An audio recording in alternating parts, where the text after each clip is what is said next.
And we are live, I think. Are you live, Glenn? Hold on. Yeah. Okay. Robert, are you live? Yeah, I'm good. Sam? Yeah, I think so. We are here to just talk about the Beatles and the Get Back documentary, which I've seen twice. I'm the only one. Well, you're exaggerating. No, but you, Glenn, you were saying you did see some of I it watched over. episode 1 twice, episode 2 pretty much right to the end. I thought he turned it off 10 minutes before it was over, and I've only watched episode 3 once. Yeah. I've watched every episode twice, at least, maybe even 3 times. So, okay. Yeah. Yeah, and again, I've watched episode 1 twice, and episode 2, I watched it 1.5 times. And episode 3, yeah, just once. Can't get enough. Now, this is, Larry, this is like the second go around for you and Sam and I, but we never got Robert's initial impressions of. We don't need his. Do we need that? I really don't care what he thinks. No, I want. Okay. He does good impressions. I'm just the guy in the corner. No, I actually meant he does good impressions of the Beatles. He does Ringo. He does. Wow. Do your Ringo. Do your impersonation. Yeah, I can't do any impersonation. Okay. No, can't do. Glenn, I have to say something important first. I have a crappy British accent too. Yeah. So. Hi, Molly. I love you. I think it was excellent. As I was saying before we started live, it's bittersweet at the same time awesome. Bittersweet because of the tension that you felt. George leaving, Paul unsure through the whole thing, what was going on, and but at the same time, when they hit the rooftop, they just kicked it. They just were so tight, and awesome performances. It shows also the process that they went through when they created songs. Yeah, and how much of a genius Paul is. Yeah, for sure. Remarkable piano player, natural, and also how good of a player John is as well. Yes. I didn't realize he was so good on guitar. Yeah. And Ringo didn't say much through the whole thing. He was pretty quiet, but he was spot on as well. That's how we got the gig, Robert. What's that? That's how he got the gig. Yeah, he got the gig. He just doesn't say anything. And but he does fart, Robert. Yes, we found that out. Yeah, Ringo has gas. Yeah. Yeah, it was good. I love when maybe I'm getting ahead of myself, but I love when Heather came in as well. Linda's daughter lightened up the mood, and when she was imitating Yoko, that was hilarious. I just loved that. Yeah. When she first saw her, like her eyes were like, what? Yeah. But Yoko was kind of she was just always there. Yeah. She didn't say much. She didn't smile. She certainly didn't cause any trouble. She didn't cause any trouble, but one thing that somebody mentioned that I kind of forgotten was, because she looked sad too, and John sometimes too. They lost a child, right? Yeah. Like a couple of months earlier. Mm-hmm. Yeah. Right. So yeah, still getting over that, I think. Yeah. I wanted to read this comment. My father was a lifelong Beatles fan. He passed in 2015. Wish he could have been around to see this. He was always under the impression that Let It Be recording was a bad experience for the band. Yeah. I think we all had that the impression, but that is unfortunate. Your dad wasn't around to see that. That would have been cool. I'm going to run and get my headphones. I still can't hardly hear you guys. I'll be right back, okay? Just 2 We're seconds. doing well. You better come back. 2 seconds. Get back. He gets 2 seconds. Yeah, get back to where you once belonged. Sorry, I missed part 1. Larry was working that day. You mean part 1 of the Get Back video? No, I think he means the live stream. Or our live stream. Live stream, yeah. Well, that's more important. Yeah. Lennon was very close to his casino. Yeah. Yes. Nice guitar. Yeah. I liked when Ringo came up with the first 2 lines of Octopus's Garden and George came over to help his friend out. Yeah, he There. George was Sorry about really good. Like he could have just laughed him off, right? With the, Yeah. but it turned out to be a great song, and Ringo wrote it, right? Yeah. And there was another one Ringo was working on though that they kind of just didn't get too involved with. He was meant something about Carolina or something, and then he went, oh boy, but they didn't get too involved in that one. Yeah. Better. Better. all the way from Germany, Patrick. Somebody said Yoko was an observer, but from what I've read is that John wanted Yoko at his side all the time. He was very jealous. He didn't even like her going to the washroom by herself. Really? Yeah, very, very jealous of her. Well, I'm sure some of that too went He with... thought that everybody was hitting on her or something. Like he was just in a weird... That's kind of strange. Yeah, I was going to say that some of that probably goes with his, maybe it's some paranoia when he was on his drugs too. Yeah, could have been. Yeah. Mm-hmm. Yeah. The other thing, when you mentioned John's guitar, I've been reading about, and I don't know too much about it, but Paul had two Hofner basses, the violin basses. He had the original one, and then Hofner made him a special one, which was just a duplicate, but it was just, I think, just a bit better quality. Mm-hmm. And one of them was stolen during those sessions. Mm-hmm. Oh wow! And they never seemed to mention any of that. They never mentioned that. No. Yeah, because I was reading about something like that too. I was reading about the Bassman sticker. Yeah. And how he got it off of Fender amp. And just his like black how, strings.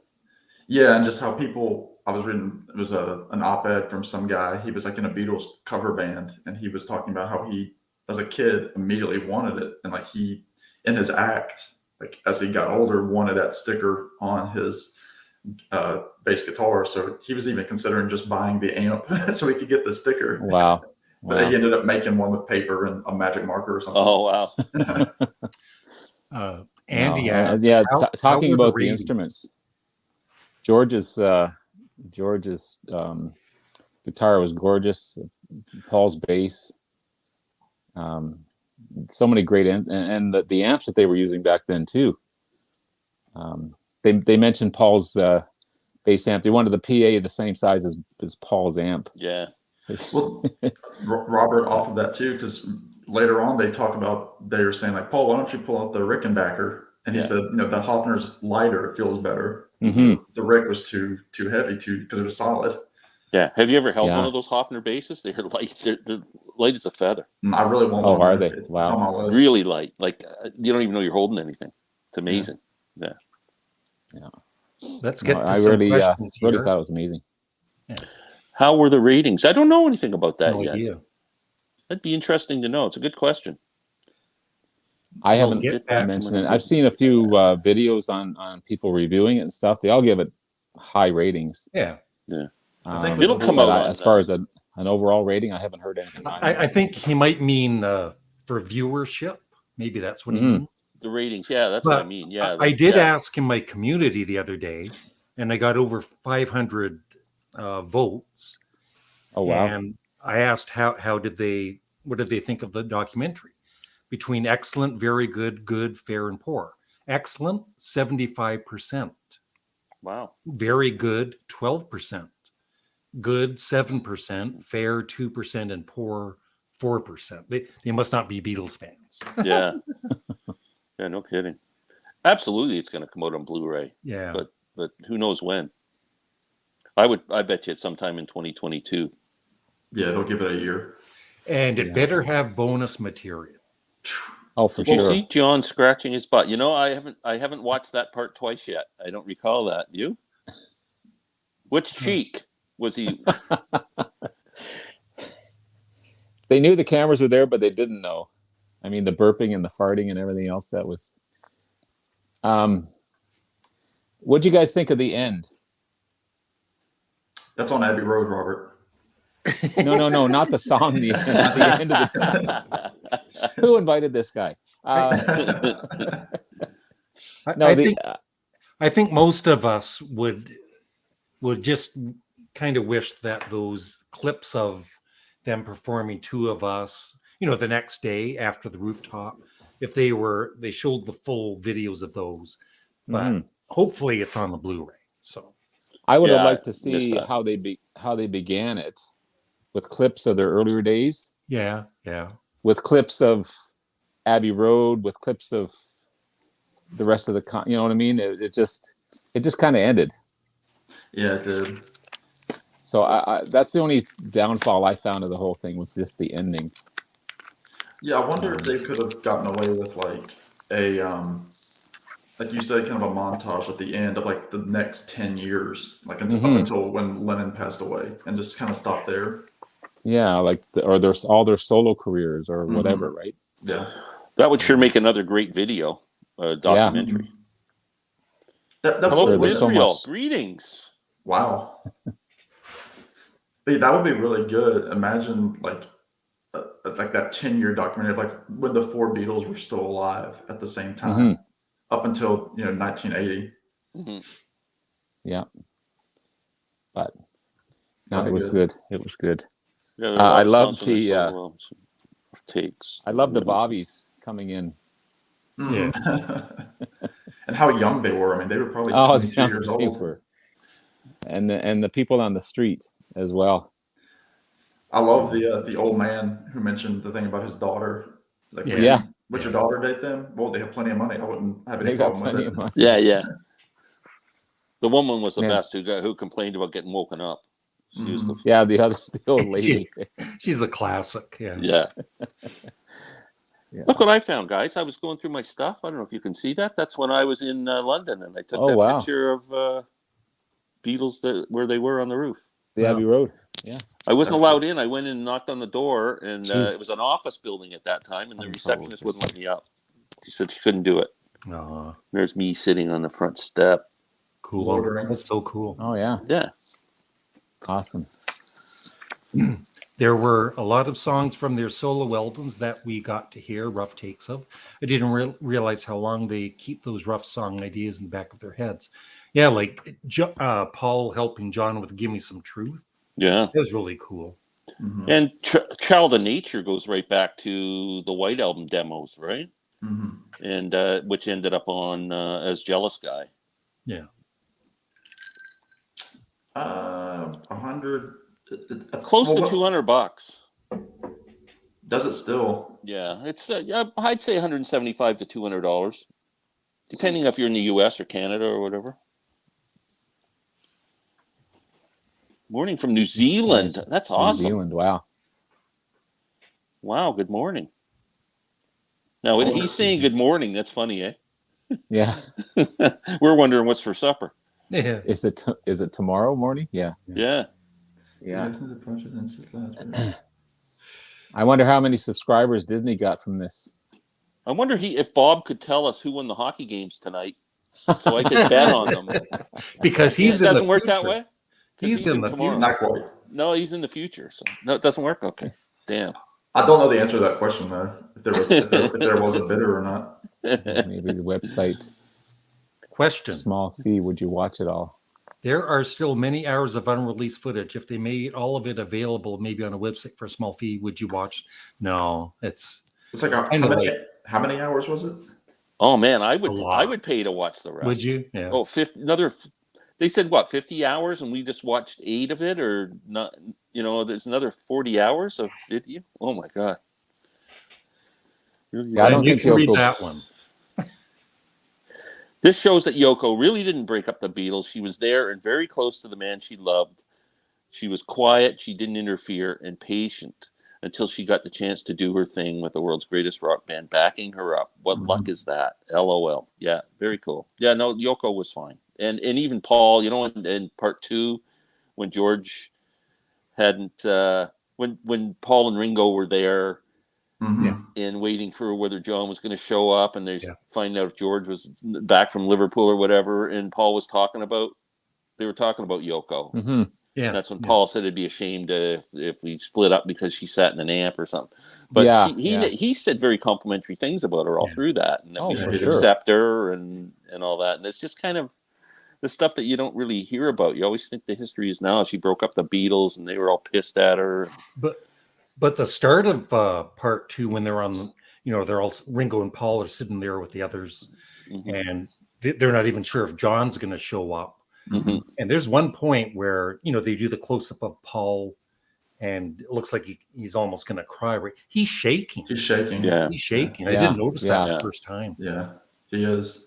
And then Ringo teared up as well. Mal Evans is trying to get John on the phone, and then when Mal says, "Do you want to talk to John?" Paul's like, "Oh yeah." He kind of jumps up. Yeah. Yeah. Yeah. I rewatched part 1 with my folks just now, and we were like, "Is George coming back?" Good cliffhanger. It was. It was It's well. true. They did it. It was well done. What kind of physical media does the group collect? Us? We're the I mean, group. vinyl and CDs? I guess we're the group. Yeah. We're the group. I collect CDs mainly. I do too. Yeah. Mine's a majority of vinyl and some CDs, not all CDs, but mostly vinyl. Yeah, I'm vinyl and CDs. I've got many more CDs than I have vinyl, but I more buy vinyl now than CDs. Yeah, Robert has to live up to his YouTube name. Yeah, on my turntable. Yeah. Well, I'm Yeah, slowly. you only have It's going to take a CD. while to replace Robert all on these my CDs. on my compact disc player just didn't On my have a ring to it. That doesn't have a ring to it. No. I should introduce everybody. First of all, and by the way, Sam, you are now on my front channel. Your link to your channel. Oh, thank You you. still owe me the $20 fee, though. Still Okay. hasn't paid it. Either Oh, I still got haven't paid Robert's mine either. yet. See it? No. Times are hard. It's Christmas time. So, Glenn Calloway, you go first. Tell us about your channel. Glenn Calloway from the basement. Just sharing a passion with music with everyone, and talk about my 60-some years of listening to music and the knowledge I have and the experience I have, and my love of classic rock and the Beatles especially, and bluegrass and jazz and anything that comes to mind. And working with that good-looking gentleman with the curly hair and the guy looking away and up. Yeah, Larry. Yeah. Robert. Hi, everyone. I'm neighbors from these two guys up above. Robert's on my turntable. Talk about the bands that I love, the new releases, entering contests, anything vinyl, coming up with different ideas and themes about bands and solo artists, having a blast. It's been 2 years, I guess, since I've been doing this and having a great time. Getting to do fun things like this as well with great people from the BC. Met a ton of people in the last couple of years from all over the world, really. Yeah. On the vinyl community, everyone's great. There's been a couple of hiccups, but that's minor. That's all. That's in the past. I live for this. This is my therapy from a hard day's work, and I love doing it. I love putting videos together, and having a great time. So that's what I'm all about. I'm about 15 minutes east of these two guys up above. Yeah. Is that enough separation? We'll have to get together some year. Some year. And Sam, you don't get to promote your channel. Okay, yeah, I haven't paid my dues yet. Go ahead anyway. Well, I'm Sam. St. John, that's the name of my channel. And just like talking music and all that good stuff. I've done some work with Glenn as well as recently with Larry, and just enjoy talking folk, Americana. That's my passion. I also love Tom Petty, Van Morrison, stuff like that, songwriter type things. So it's all sorts of just good music, and getting to catch up with guys like this has been really fun. So check it out. Cool. And there's my channel too. And Glenn's going to come over here on Monday, and we do a 5 CD exchange, and then we review and rank them. He gave me Country Joe and the Fish, Frank Zappa, this band called Octavision. They're kind of heavy. and then King Crimson live in Toronto, and the Moody Blues on the Threshold of a Dream. So expect that video on Monday, right, Glenn? Yes, and Larry gave me 5 CDs. I only got 3 of them. 2 of them I threw in the garbage. They were absolutely horrid. Steppenwolf, this is a double kind of a twofer CD, but for ladies only was the CD that I was listening to. Nazareth, Rampant. XTC, what the hell is this one called? Drums and Wires. Okay, this is a fun one. Farewell, something or other. It's the guy from Love and Spoonful and a woman, Jerry E.S.T was in Love and Spoonful, and Judy Henske. Kind of a psychedelic album from '69, and a band called Deaf School. Love Deaf School. So they are the 5 CDs that we're going to review on Monday. Okay. So I've got a ton of questions here, so we'll try and get through some of them right now, if you guys don't mind. And then we'll talk more about our thoughts on the documentary. The documentary just confirmed to me that even though Paul took charge when it came to music arrangements and stuff, John was very much still the leader within group dynamics. Yeah, in parts 2 and 3, he just woke up. I think George leaving kind of scared him. Mm-hmm. Yeah, I think so too. You especially see that during their conversation in the cafe, well, in the cafeteria. Yeah. Paul kind of wants it to go back to John. Yeah. I think they had a, like, John was like the big brother they all looked up to, kind of, because they were all just a bit younger. Well, maybe Ringo wasn't, but between George and Paul especially, because, you know, they were when you're a school age kid, when John's 17 and you're 15, that's like, you know, that's the difference between difference. 60 and 30. And I don't think they ever lost that. Yeah. How many times did George get shocked by the mic? What do you think caused it? He got shocked twice, didn't he? Feedback, wasn't it? Mm-hmm. Yeah. I don't know how you get shocks on a microphone. Explain it, Glenn. I'm not sure either. Ask Mark Boland. He might be able to tell you. When does the other 51-hour cut come out? It's on the Blu-ray coming out. Yeah, that'd be something. Can you imagine? 30 disc set. Yeah. Imagine all the people. That's a good line for a living song. in life in peace. Both Paul and George always deferred to him. Seemed like George is more receptive to John's leadership than Paul's leadership.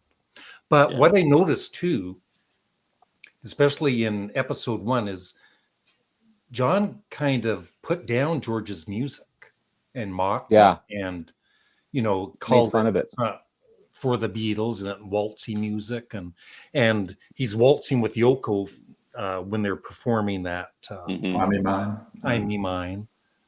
But later on, he was better with George. But I just noticed in part 1, he was kind of snobby towards music. He was. I thought I made notes on that, actually. Well, after they left, then they realized, or after George left, they realized that they were just bullying him, basically. Yeah. Putting him down for his playing and wasn't playing well enough. And or not playing exactly what they wanted, not necessarily being his own player. Yes, we are ready for the Rubber Soul and Revolver deluxe box sets. And Magical Mystery Tour, too. I hope so. They say they're having trouble with Revolver and Rubber Soul because the instruments aren't as separated on the tracks as they should be. There was a lot of bleeding, and they're having trouble isolating the instruments to remix it. But again, the thing is, I wish, even if they just re-released the 2009 with the bonus stuff, that's what we want. Yeah. So they could do that, and I'd be fine with it. I still pay for it. Yeah, that's true. One thing, when I rewatched the first episode, I didn't think the mood was... the first time I watched it, it was like, okay, the mood's really bad. Yeah. And then gradually it got better, especially when they moved. I noticed that when too. I watched the second one, I went, the mood's not as bad as I thought it was. I even noticed John Lennon wasn't as dopey as I thought he was in part 1. He was, he was okay, I guess. Yeah. Too many drugs. Yeah. I love the moment in part 1 when reacting to Ringo playing with feedback, Paul yells, "Will you stop with all the..." Yeah. Swearing. Feedback. Oh, God. Okay. Glenn, read it. Oh, from Stephen Multiple takes of Get Keeter. Back. I was surprised to see them doing multiple takes of Get Back and other songs at the end. They were prepared for the concert, but it was also an extension of them practicing for their next album. So they had fun, did what they wanted to do, and if they liked the song, they did it again and again. It's true. They did. Jason Page. Bob Cajun. Bob Cajun. There's a song I know that's awesome. Can you go Magically to Jason? Can you go to Bigley's and get me a size 11 winter boot? Thanks. Love the channel and these chats. Thank you. What other rehearsed song would you have liked to see performed on the rooftop? I was, I played back some of the Beatles stuff, like on Let It Be and whatever, but Ringo kills it on George Harrison's Old Brown Shoe. Like you just notice things. That's the great thing about the Beatles. Every time you hear them, you focus on something. And I was focusing on Ringo's drumming, and he was just killing it. So it would have been awesome for them to perform. That would have been great. I love that. It's one of my favorite George songs too. Yeah. But I think he could have done For You Blue or on there. Maybe not I Me Mine as much, but I think For You Blue they could have rocked it out a little bit more. Yeah. Sussex, England. From Sussex, we got the whole world. Yeah. All right. Yeah. It's awesome. Israel, England, New Zealand. Glenn, I have 5 fans worldwide. Wow, this is pretty cool. The only minor criticism I might have is not including the full performance of Let It Be, Two of Us. Yes, that's my criticism. That's what too. all fans. Yeah. But yeah, they should have included those. I can't understand why they didn't. That's good for if it is in the Blu-ray. That's going to drive fans to buy the Blu-ray. Yeah. Agreed. Yeah, they have to do something for marketing. Get back 3 times. Don't let me down 2 times. Take a component once. I do wonder why they. Yeah, Bob. I was thinking that. I thought maybe the Beatles didn't realize that whole thing was going to be shown. I thought they probably were thinking they were just going to edit it down to the best take of each song on the roof. But the thing is, Get Back, they did so well the first time. Yeah. I mean, like Dig a Pony, they probably could have done better, but it's just funny what they decided to do once or twice. One of the great things in the whole video was Paul coming up with Get Back, like just the way it all kind of just came. It was just I was just going to say that. Yeah, so cool with George and Ringo watching.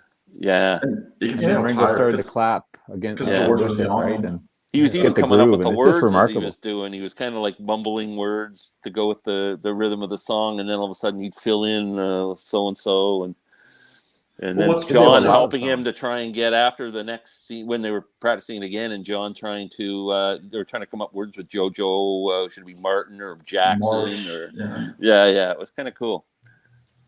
Yeah, it's remarkable. Like Ringo said, I could watch him play piano for hours. Yeah. Paul. Patrick, December 8th is always one of the saddest days of the year for me. I never forget it. Yeah. What's so going back to the whole Get Back recording of the song, how when he was just making up on the spot, he essentially had the words coming that eventually became the single, but then they switched it for a day or two into like the protest song. And so they wrote new lyrics for it, and then they went back to the original lyrics that he was just strumming around, like about the Pakistani and the Enoch and all that stuff. If you watch the current McCartney video, Find My Way, I haven't seen it, you see the stolen Hofner bass, which was actually the cavern bass refinished in the background. He must have got it back. Oh, that's cool. I think he did get it back. I've read that. Yeah, they found it. Well, imagine trying to sell that if you 20 stole hours it. on Blu-ray. I think there's going to be director's cut of 20 hours. I've heard definitely. I heard at least 12 hours. So 20 hours could be. The same thing happened in terms of stolen instruments with John Fogerty's Woodstock guitar. He just got that back a few years ago from his wife. She found it and gave it to him for Christmas. Yeah. Oh wow. Oh wow. Yeah. Zantz had it. I don't have Disney Plus anymore. Do you guys? Yes. Oh, I definitely do. Definitely recommend it. Oh yeah. Well, plus, can't you can sign up for Disney Plus? I think for free for like you get 2 weeks free or something. Through, And you can through watch Amazon, isn't it? Cancel or it through Prime. Yeah. Mm-hmm. Hello, Paul Young. Would you knock off the? Yeah, that's funny. Yeah. John was wearing a black vest with granny shirt under it. Later, Paul was wearing a black vest with granny shirt. Yeah, they like their vests. Mm-hmm. And their granny shirts. Yeah, it was good. Yeah. I think that was a big argument that Jackson had. He wanted it to be full. Yeah, that you have to. There all are adults that watch Disney, right? Yeah, Walt Disney was an adult. Yeah. And where did I hear that this was Disney expected 6 hours, 2 hours a night for 3 nights, and once it was getting delayed, Peter Jackson took it upon himself to expand it to 7.5 hours or whatever it was, and didn't tell Disney. Oh, and then they were given it and said, "This is it." Well, yeah. What can they do? Yeah. I don't think Disney would have cut it. No, they couldn't by that point. No. I didn't know that. It appeared on YouTube's Disney Quick to veto it. Boo. Oh yeah, I saw somebody showing that the other day. It came up on my YouTube thing that it was on. No one collects tapes anymore, even cassettes. Cassettes are huge right now. People are collecting them. I don't get it myself, but they're a pain in the rear end. It was funny when not cheap either. Yeah, when I was little, I think like the first full album I got was on cassette because I just liked them better, even though CDs were huge, at that point. Yeah. But when I was little, I collected cassettes. But a lot of guys in the BC have them. Yeah. It's kind of a novelty. What was your favorite part of the show? Here we go. Your turn first, Glenn. Oh man, I can't. Just one or two. I think I got to go with the Get Back thing with Paul, like we talked about. Just watching him invent that song on the spot was pretty cool. Yeah. Robert. Yeah. There's that. I loved when Heather came in, Linda's daughter. It kind of just lightened the mood. They were teasing her about eating cats and stuff. Yeah, that was funny. And when she was she scared Ringo on the drums, and then she was mimicking Yoko on the mic. She didn't know what to think of Yoko when she heard her sing, but that was a cool moment. It was just a nice, refreshing moment, funny, and I love the Rooftop concert. Those are three my favorite parts of the documentary. The people on the street. How each member, you could just see them dancing around and playing, and they were tight. Yeah, just remarkable stuff. Yeah. And Sam? Well, not to piggyback off Glenn, my true answer is again seeing Paul strum his bass for the Get Back chords, but especially after rewatching episode 1, it was watching them just full on jam to rock and roll music. And they were playing it straight. I mean, like the other clips in the movie, they were kind of like like doing them comically, like their older songs. But when they do rock and roll music, I think there's a reason that Peter Jackson decided to show that the old clips of them singing. Yeah, that was from Budokan in Japan. Yeah, from Budokan. And John is just, they're kicking it in the studio. They're just like, let's just do this, and that was really cool to rewatch. Mm-hmm. It's not something I really fully invested in the first time. There's two for me. The one when George leaves and Ringo and Paul are talking and John's with Yoko, and then John comes over to them and they end up in a huddle and they're kind of hugging each other so that was moving. And then the Rooftop performance, the first time they did Get Back, there's just this point near the beginning of it where John and Paul kind of jump at the same time. And so into it, and I just lost it there. Like another good part is the first time when Billy Preston first has said, "Hey, I'm a keyboard player, and you're going to do the first." I don't know, I can't remember what the first song was that he sat down and played, but as soon as the first note he played, the energy of the music just went. Don't let me down. It's so awesome when he's. Oh my God! It was just like, and you could see Paul smile at him, right? Oh, the whole band just went. Whoa! Yeah, and it's like he knew the songs immediately because he's so good at just chord changes and jamming. So he didn't need rehearsal. No, he And he was 22 years old. It's crazy. You think Rain was a transition song that moved them forward into their No. later material? I think it was Yesterday. Really? Yeah, because that's when, like, I mean, there were other times where they were kind of alone, but I think Yesterday was the first song where Beatle was by himself and they had that orchestration and kind of went against the traditional pop song. And then, you know, of course, they used orchestration on like Eleanor Rigby later on, and then building up to Sgt. Pepper. So I think really Yesterday. It allowed them to branch out. That makes sense. Although the I think Rain probably was a foregoer of the psychedelic Beatles. Probably. Yeah. Hey, Glenn, can we hear a little banjo? It's I'm sorry, but this is high quality entertainment on this live chat. I'll tell you what. I'll record something from my own channel, Jeff, and you can hear it. But I appreciate you asking. That's pretty cool. Country Joe's Electric Music, yeah. Yes, I'm dying to find out what Larry thinks of that. It's You'll find out on Monday. You'll find out on my channel on Monday. Psychedelic 60s. Off Macca album. Maybe I'm amazed. Yeah, it's one of his greatest songs. George and Ringo leaving at different times proved how essential all four of them were and that they were irreplaceable. Yeah. Yeah. Which just goes to show, like, during, especially Anthology, like, while the other three couldn't have gotten together to do, like, a 90s tour, you know, like, it just, definitely not under the Beatles name. I mean, it just wouldn't work without John. No, the four of them were magic together. That'll never be repeated. It's just the chemistry. They're one of those few bands, I think, where, you know, like, we have bands now like King Crimson or the Beach Boys that are going under those names. You know, of course, without the original lineups. I think the Beatles are the only band where they couldn't have gone on. I mean, even the Stones could do it and did it early on in the late 60s with Brian Jones. Yeah, Floyd did it. Zeppelin did it. Yeah. Deep Purple. Deep Purple. Yeah. And let's talk about Paul McCartney's vocals for a minute. Like his range, like even when he's doing, like, being silly, right? But he's doing like almost like an opera type voice sometimes. Like, he's just. Well, I always thought that, like, on the Anthology, the Besame Mucho that they do with his voice, that he's young. Then, and then he was doing that when he was like 18 years old, 17 years old. But then, like, you feel like the rasp of, like, Oh Darling, like, just the contrast, or like Lady Madonna, how different that is. I still don't know. I mentioned this in our last video, but they were farting around with so many of their old songs they wrote when they were teenagers together. They played that, and how many do you think they played in that documentary? About 10. That I never heard of them before. They'd come up with this title on the screen. Why wouldn't Paul make an album now of all those songs? Because there's some good stuff there.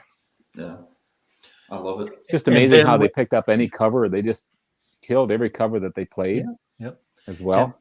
And when John and Paul would sing together, on anything, it was just magic, right? Yeah, or even George too. George and John, or Paul and George. But you would see George, like, in parts 2 and 3. He's so much happier, and he's when of Paul's songs, he's helping, right? And even in recording it and all that, he's making suggestions for Paul's song, and he's really more involved. Well, I think we mentioned this last time, but there was the rumors that him and Patty were not having on good terms, and she had left him the night before that he walked out of the Beatles. And so that could have been from what I've read was that they had a woman staying at their house, and he was paying a little bit too much attention to her. He's starting rumors on my channel. Not oddly enough, the woman was Eric Clapton's girlfriend. Who turned out when then Eric Clapton ends up stealing Patty. So it was I wonder. Now I know why George didn't get mad at Eric Clapton for taking his wife. I was surprised about that too.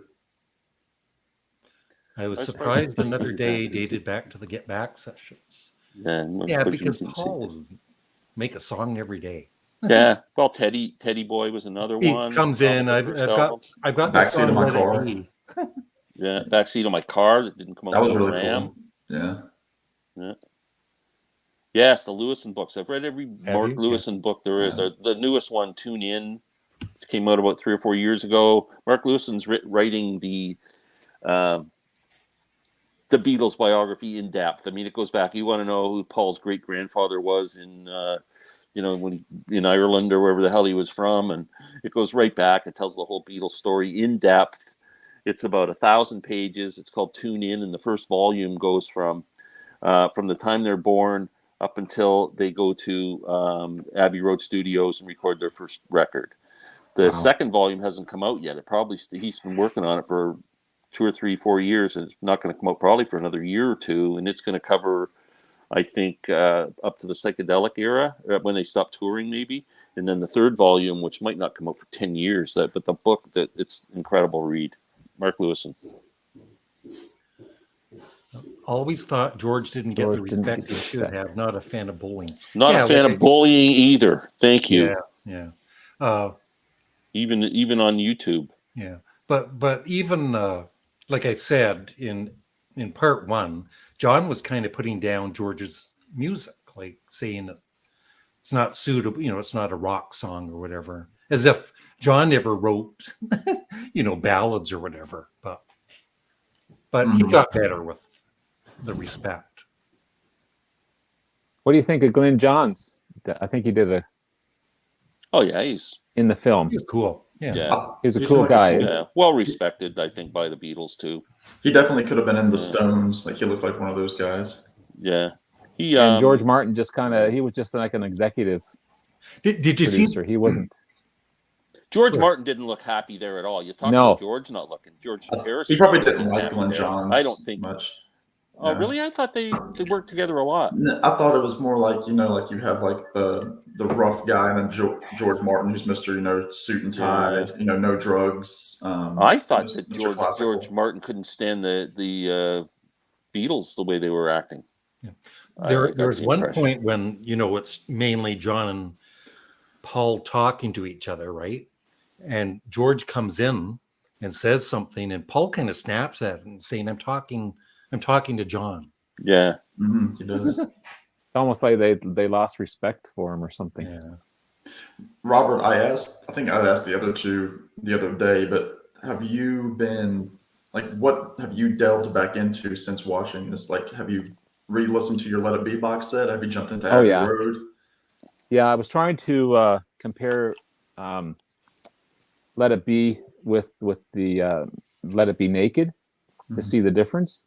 So I've been listening to that quite a bit. Mostly the box set. It gives me more a better perspective of the music, and I respect it so much more. Yeah. The album itself was I love all the albums individually, but as a rank, there's always Abbey Road, Sgt. Pepper's, Revolver. Yeah. This is right up there now with those ones for sure. Yeah. So because in the past you'd see the Let It Be album cover and it'd just be like a darkness to it. It's like, oh, that's when they weren't getting along and nasty with each other. Then you see the documentary and you see it in a new light. Oh yeah. Yeah. And it just you put things together now, with the songs and how they went together. The even the booklet, I was going through the booklet before I signed on here, and all those pictures. It's just, I love this album. It's great. It's great. Have any of you guys got the Get Back book yet? Yep. Yeah. I haven't got it yet. No, Christmas. Was Paul bothered or jealous of the appearance of Billy Preston's musical knowledge? I don't think so at all. I think he was happy with him. They were friendly. Yeah. They called him Bill, and they'd known each other since Hamburg days, and I think. And they were talking about how good he is, that he was better than Ray Charles because he would go out there and play so well and dance and things. Yeah. He was even singing with the Beatles, which was really cool to see. Yeah. He really is the fifth Beatle. He was singing with. Well, he was for a couple of months. Yeah, in a musical sense, he's the fifth Beatle. Peter Jackson has made a whole Rubber Soul Revolver remix possible with the de-mixing technology his team came up with for documentary. Giles Martin and Company has no excuse. Marcus, I hope you are right. That would be amazing. Telling point is Paul asked John, what did you thought? Song-wise, John had very little. John makes a joke of it. Yeah, John then, wasn't a 'cause motivated individual. He just wasn't. And that's when they were looking up at the ceiling, like talking to each other. Yeah, joking. Yeah. Old Brown Shoe for me. Old Brown Shoe for me. I mean, mine. One of my favorite George songs. I love both of them, but yeah. I loved how they call Ringo Ritchie all the time. Yeah. Yeah. I thought that was RS. so cool. Or RS. RS, yeah. RS, yeah. Or RS. Bigley's, sure, no problem. Hey. Bigley's is a famous shoe store on the main street of Bob Cajun, if no one's been. Oh, yeah. Yeah. Yeah. Obviously, especially in view of what went on with George during the previous weeks, they should have allowed George to do one or two of his songs. But George didn't want to do his songs. He mentioned it a few times. He didn't want to go on the roof. He didn't want to go on the roof. He didn't want. He said, "I don't want to sing it's any so of funny my when songs." I like he said he would, but he says I really don't want to go on the roof. Yeah. Then Ringo says, "I want to go." But didn't Paul? I was kind of surprised. I don't think Paul wanted to go on the roof. Well, Paul wanted something bigger. Yeah, I guess. Yeah, but George, I made a note here, notes on the episodes I rewatched, and George, I got brackets here. I think we should forget the whole idea of a show. That was one of his comments. Paul wanted something bigger, but he never really said what he wanted. Yeah. No, he didn't want another album. He didn't want to go up on the roof. He kept coming out with weird stuff, like he wanted to do a big ballroom thing, or he said, "Let's have a thing where." We're in between our songs. They have newsmen giving the news of the world, and he was trying to come up with something. And then it ends with the Beatles breakup. Yeah. In the secret copy, Paul said to Paul that they shouldn't be so egotistical when it comes to George's input. Yeah. Yeah, I think they kind of had an epiphany when they had that conversation that was mic'd, and they didn't know, between the two of them, kind of like, yeah, we're not treating the guy like we should. And I heard there's more of that conversation. I've heard that too. It was like a 30-minute conversation or something. If they should just release that as a CD, I would buy that. Yeah, that'd be a fly on the wall. Yeah. Yeah. Yeah, All Things Must Pass. I mean, it's one of the greatest albums ever. What is it? Ram by Paul McCartney. What is your favorite Beatles song? Yeah, no, mine's All Things Must Pass. I thought he was the same with favorite George one. I think so too. All Things Must Pass, yeah. But Plastic Ono Band would be a close second for me. Although I think the Ringo album is really fun. Great album. A lot. Yeah. Yes, Eric, you're right. On every version of it. I get that feeling that guy's name really isn't Eric Clapton. I think he made that up. Ringo is a great drummer. He often gets overlooked as he isn't flashy, but he totally solid, keeping the beat and putting in the fills as needed. A solid craftsman without ego. Yeah, it's like he's not even trying, but he's just. Yeah, you said that perfectly. Well, a great drummer doesn't have to try. They just fill in. Yeah, and it's just what the Beatles needed too. Like you always hear, well, Ginger Baker, John Bonham, and Keith Moon. But can you imagine any of their drumming styles? It wouldn't have fit. Wouldn't fit at all. No. Yeah, I agree. Paul humming the melody really got it going. Yeah. And he even had like the vocal inflection he wanted to. Hey, Bob. Hey, Bob. Hey, Bob. Robert. Hi, Gene. Zantz can't dance. No. Zantz can't. Oh, yeah. Not Fogerty. Oh, yeah. Fogerty's awesome. Yeah. Commonwealth was really good. It was. Very cool. Glenn, this one you get to read because it's a long one. So I can take a rest. Holy smokes. Stephen. It's so interesting to see this and the tension and them kind of moving apart. In brackets, George talking about all the songs that he wrote that he wanted to place elsewhere, for instance. But they also came together at the end and were as great as ever. But what's interesting is they got back together to do Abbey Road later, and it sounds like a totally cohesive group with some of their greatest music ever. They proved they could still get along if they wanted to and could still make incredible music. I think it said music. Yeah. You can't argue with that statement. It's so interesting because like at one point Paul mentions, like in this candid conversation, he said, we're always looking to the next thing. And it's like they were. I mean, they were a full album ahead of themselves, and that would just come out, later that summer. Yeah. Got a 60s guitar back from a band in Japan. That's pretty cool. Yeah. Norfolk Enchants. South Yorkshire. Thank you. In UK. Wow. Welcome. Whose channel do you love? You love like mine or Larry's? I think he was talking about my channel. Oh, sorry. I thought we were on. Since we're on it right now. Yeah, yeah. That's... He was talking about Disney. Sorry, I wasn't thinking. Disney Plus channel. Never marry a woman with the same name as your stepdaughter, Paul. Oh, I never thought of that.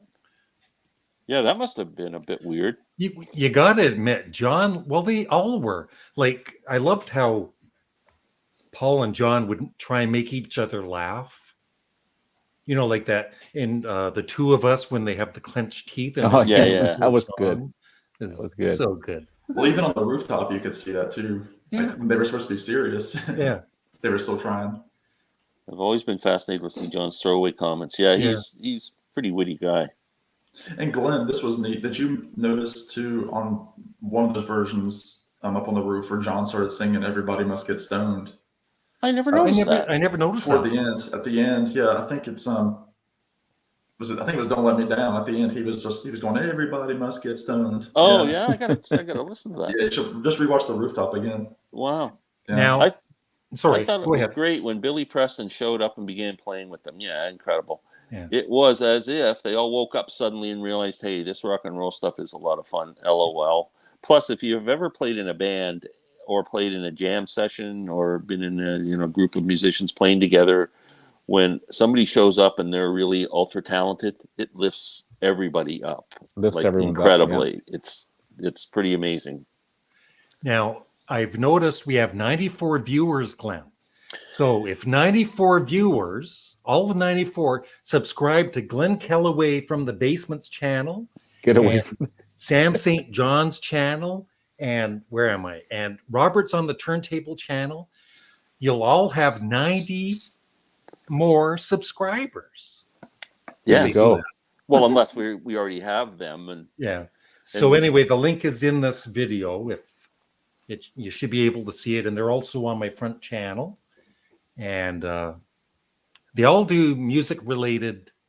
They're all music-related channels. And also, Glenn talks about synchronized swimming quite often. He's a big fan of that. No Speedos, though, please. I wear my Speedo when I do the videos. It's very good, and I teach people how to do the dive. Good thing it's this high. In the water. You know? It's like Elvis. Here. It's like Elvis on Sullivan. Yeah, it's pretty good. Speaking of synchronized swimming, the funniest skit I've ever seen in my life was from Saturday Night Live with Martin Short, and they're doing the synchronized swimming. And Harry Shearer, yeah. Yeah. Yeah. He says, "I don't swim." Yeah, he doesn't swim. Didn't offer their performances the magic. You got to read it out loud, Robert. You can't read it for yourself. It's too bad the Beatles didn't just offer to do their performance in the Magic Christian. They could have been the foil. They could have been the foil. They could have, what's that foil? That guy Grand could have been the foil that guy Grand couldn't buy. Mm-hmm. I haven't seen the movie in a long time. Yeah, I haven't seen it either for a long time. I saw it when it came out, actually. Which, Robert, what did you think of the Peter Sellers scene? He was only there for like 2 minutes. Stephen Keeter just subscribed to my channel. Thank you, Stephen. Stephen, who was doing the comments. I thought Peter Sellers kind of looked around and said, "What the hell are these guys doing?" And then he kind of like, "Oh my God," bewildered. And then he just up and, "I gotta go. See you." Well, they're all old friends, right? They've known Peter Sellers for ever, and Peter Sellers was also George Martin worked with Peter Sellers on all the Goon records, and so they all go way back. And but he didn't last. He wasn't very comfortable with each other. But I heard that's much longer scene that Peter Sellers was there visiting for quite some time. Yeah. Blessed to be alive to be part of this Get Back rediscovery. Yeah, it was just so cool. It's just You wonder what daughter St. Clair found Terry Cass guitar Fender Telecaster some years ago. Wow, that's pretty cool. Yeah, there's a documentary about that. Wow, I love Terry Kath. He was an amazing guitarist. Was Great guitar You player. wonder what new people or younger people that are just watching this for the first time, what they think of the Beatles, or I don't want to say do they understand them as much as you or I do, but do they just watch it and say this is good, or Well, what are their thoughts? if they're not, You want if they weren't big fans of the Beatles, I think they would find a lot of it tedious. yeah.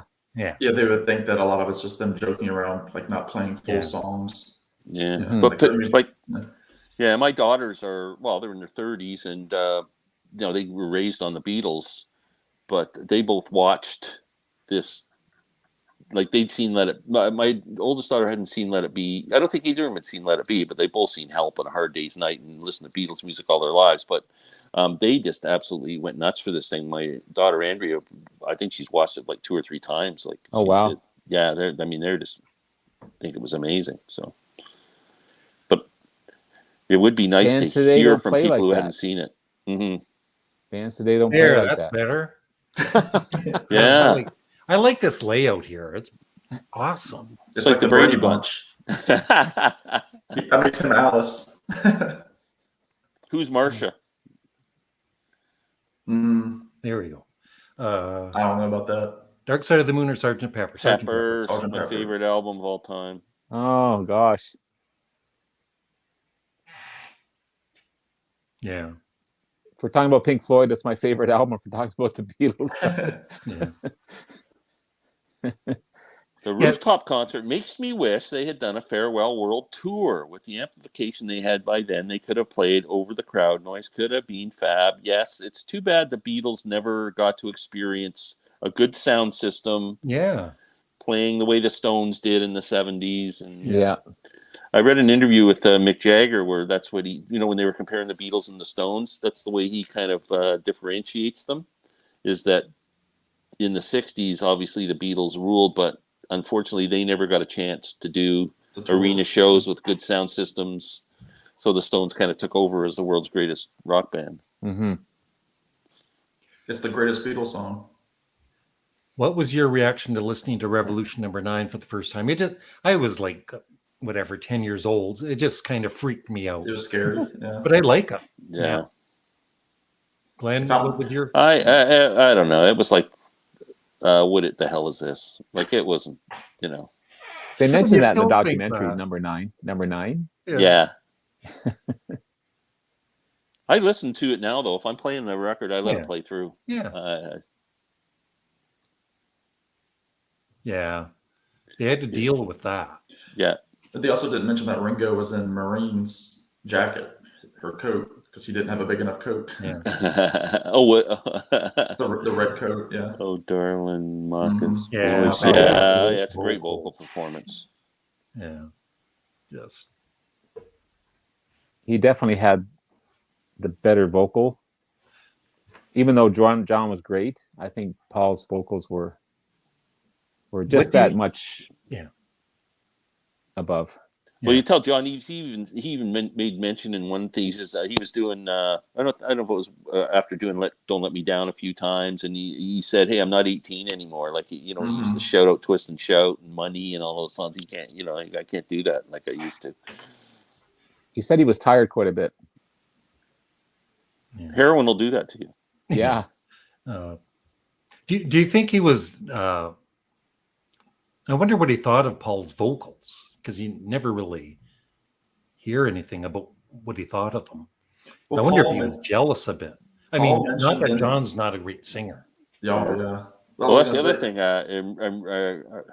I just recently read that John wasn't one to hand out a lot of compliments. Yeah. To I was any going of to say the same thing. On the Hulu documentary with Rick Rubin, he talked about that, not getting many compliments from John. Yeah. Yeah. I love the part when John looked down to the people on the streets and shouting "Peace on Earth." Classic John. Yeah. Yeah, there were no railings or anything. They were just peeking over the side of the building. I'm afraid of heights. That would have freaked me out. In a breezy London day, yeah. And then Paul jumping on the boards on top of the. Yeah, when they were checking that out. That was cool when Paul sang "I'm So Tired." I like that part too. That in Strawberry Fields, when they would sing vocals that others had taken.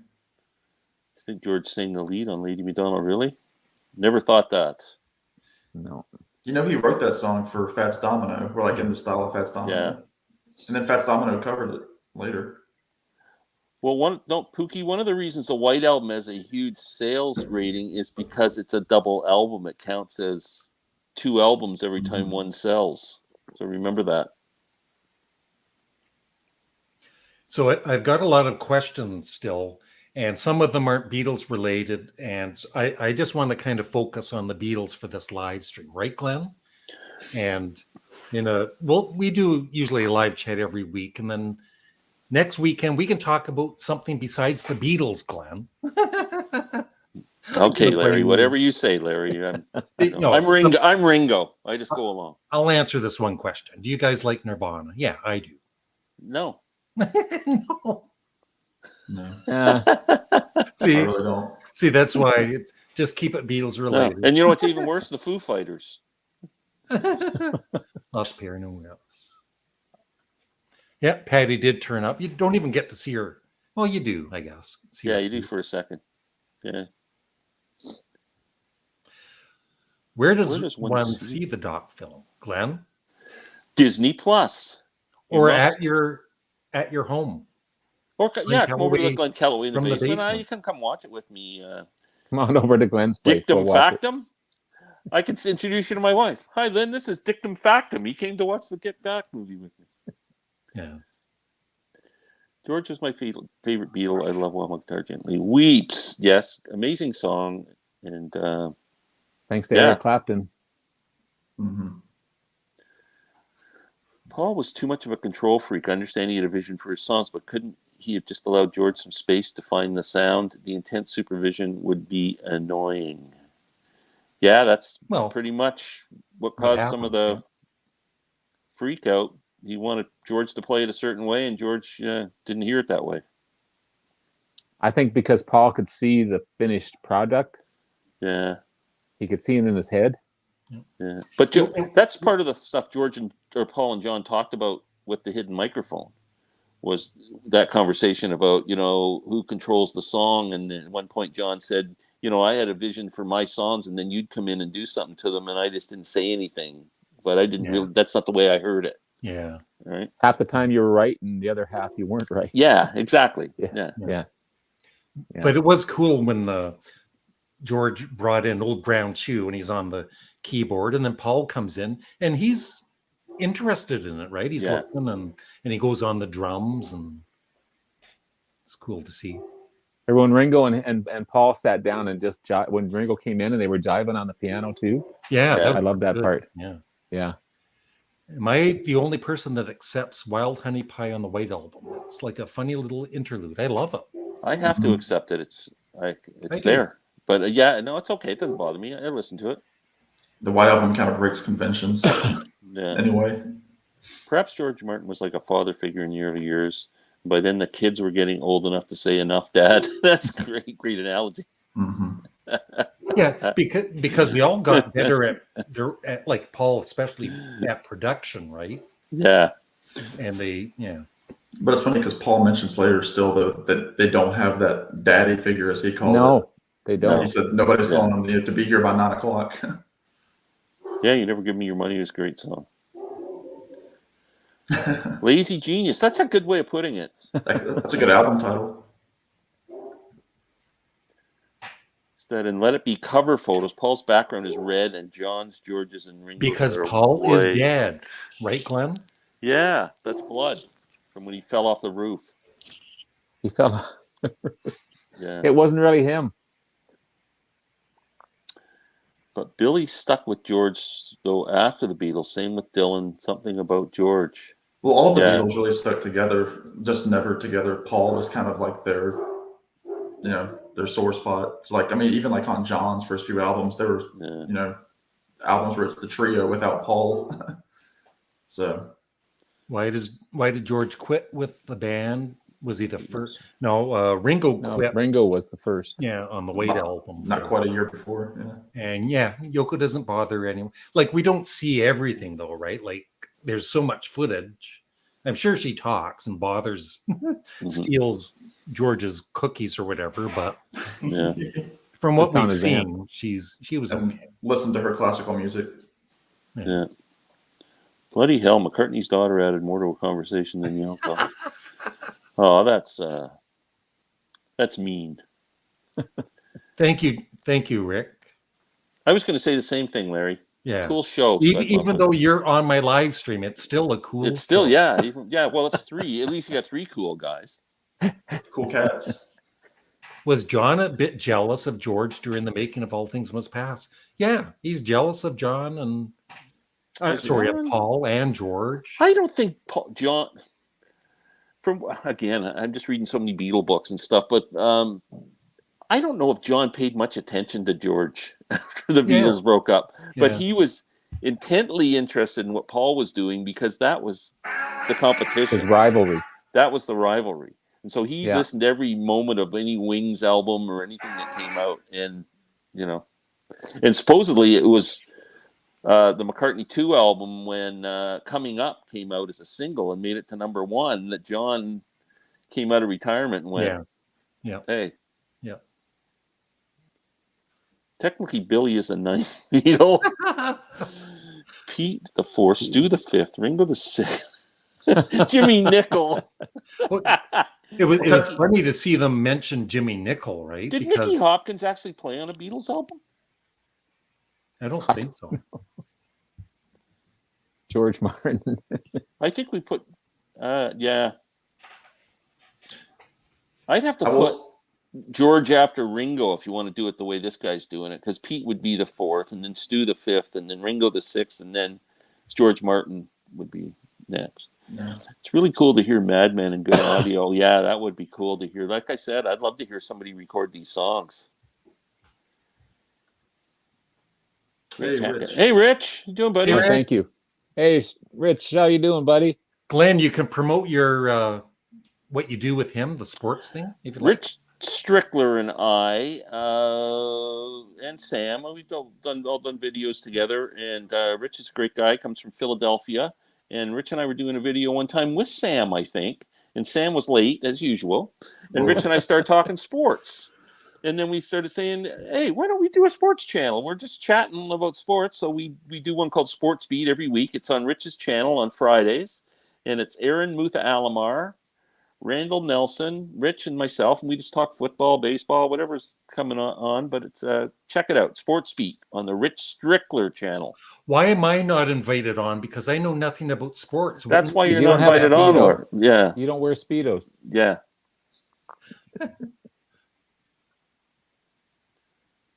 Ooh, cool. Cool. Eric is Essex. from Clacton. That's I thought really you were cool. I thought you were doing a play on the Eric Clapton.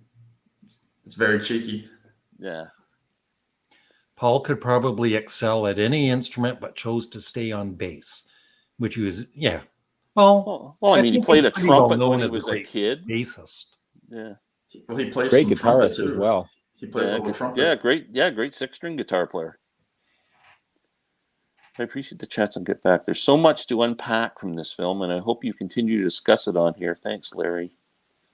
Notice, Glenn, he's just MVP. thanking me. Yeah, well, you're the star of the show, Larry. As long as I keep my ego up here. We're just here to make you look good. Natalie. Hey, guys, just hopping on here. So good to see you. Two new are new for me. Hey, Glenn, I'm your biggest fan. Oh, move on to the next thank you, comment. Natalie. I'm your biggest I fan. love you. Yeah. Of course, Billy Preston, amazing Eagles performance. get back. Yeah, he just lifted it, man. He was literally the glue. I mean, really. Yeah. No. Larry, your pain in your neck and shoulder. Yeah, that's why you're always seeing me kind of doing this. Oh, Larry's a pain in the neck, all right. I am a pain you in the mean, neck. does he have a pain in his neck? Yeah. Did you like George's performance on that little steel guitar? Yeah. Yeah, I thought that was cool. And one take too. yeah. Eric Clapton, Eric, the Gibbler 84, Green is God. I think that's an inside joke. Didn't Eric Clapton play guitar on some Beatles songs? Yep. While My Guitar Gently Weeps. Yep. I'm not sure if it was any others. Is John the boss of the group? He Yes. started the group. Well, He started the group. music. I think Paul was the reason they stuck around till late 1969. I think Paul kind of took over musically, but John was the leader. I mean, he was the guy they all looked to. If he was Larry, put the links below. They are on the video. Trust me. I in the description, and they're also on my front channel if you scroll down. So subscribe to all these guys. Damn it, Larry! Put the links below. Oh, I love Glenn. Oh, I love you too, Natalie. Natalia. Oh, I'm sorry. Natalia. Andy B. Billy Preston equals Get Back's MVP. Yes. Most valuable player. Glenn is a sweet rock and roller. Oh my God. How much you pay? I wonder if that's Lynn. That's just your wife upstairs. Yeah. She better not see any of this. Make it a private video. Who was the fifth Beatle? George Martin. Who was the fifth Beatle? George Martin. George Martin. There's no doubt. This started 4 hours ago, and I'm tired. Yeah. We're going to go on till 8 o'clock tonight. No, this started 1 hour and 10 minutes ago. I will say I'll probably need to hop off. I have another obligation, but I know you have to Are you going on their chat? Yeah. Yeah, it's another chat to downgrade this chat. Nice. So I'll only have to pay you $10, Larry. I'm sorry. Okay, that's good. So are you leaving now or? Yeah, I'll probably head off. But okay. Thanks for dropping by. Take care, Sam. Sorry, I can't stick around. I would love to, but I've got to move on. So upsetting, Sam. And then number 3. Sam, just disappoint the girlfriend and hang around. Come on. You are correct. Yeah. You gotta honey, you gotta wait. You're on my channel, Sam. Don't you realize the honor it is? Just pretend like I'm George and I'm leaving, and you all have to come talk to me later. Well, Molly was coming to visit Larry today, and he said, "No, you can't come today. I'm doing a live chat. You come tomorrow, and tomorrow, and Glenn's gonna be here Monday, and you're just gonna have to put up with it." Just keep pushing it back and back. Yeah. Okay, thanks for dropping by. Sam. Take care, Sam. Bye-bye. Love you all. The great Sam St. John. Subscribe to his channel. Oh, whoa. That's better like that. That's better. Here we go. The Peter Sellers scene was awkward. Yeah, but like Glenn said, and I read it somewhere too, that it was edited, right? So I think that he was there longer. Yeah. I'm all 94 viewers. Oh, that's the reason. And I've already subscribed to Glenn's channel. Sadly, your audience is one guy on 94 phones. Yeah. Larry gives the impression that he's got 42,000 subscribers, but there's only really 4. Yeah. There's a typo. Ringo played Guy Grant's adopted ward in Magic Christian. Yes, he did. He used to have a surprise return at Woodstock. Wouldn't that have been cool? Yeah, or Monterey. One of those would have been amazing. Did Larry enjoy the Beatles special? Where does he sit on this? Yeah, it was like for all of us, right? Like, I don't think any of us were disappointed. No. Gave me a better appreciation for the band. Yeah. I think, It was even better than I imagined it. It's like I think for all most Beatles fans, it's like we love the Beatles more now. Yeah. Yeah. Well, it's been many years since we've had something to get excited about, like in that regard, Yeah. Well, you saw their personalities, you saw their struggles, you saw them laugh and get along. It was just, personal stuff. I think I had that experience too. They're Lost. Argentina. Wow. Argentina now. Wow, very cool. Is this special tedious? It would be if you're not a fan of the Beatles music, then it probably would be, right, Glenn? Yeah, right? To a point. Yeah, I think you would need 8 hours or 7.5 hours of it. Yeah. That's for sure. Probably a condensed 2-hour film would suffice. Their deadline was short because Ringo had to leave to film Magic Christian. That's right. And and actually even the Twickenham Studios was booked for Magic Christian. That's why they ended up there in the first place. Bootleg album of the Let It Be called the Peter Sellers tapes way back when. Oh, cool. I didn't know that. What kind of music do your daughters normally gravitate to?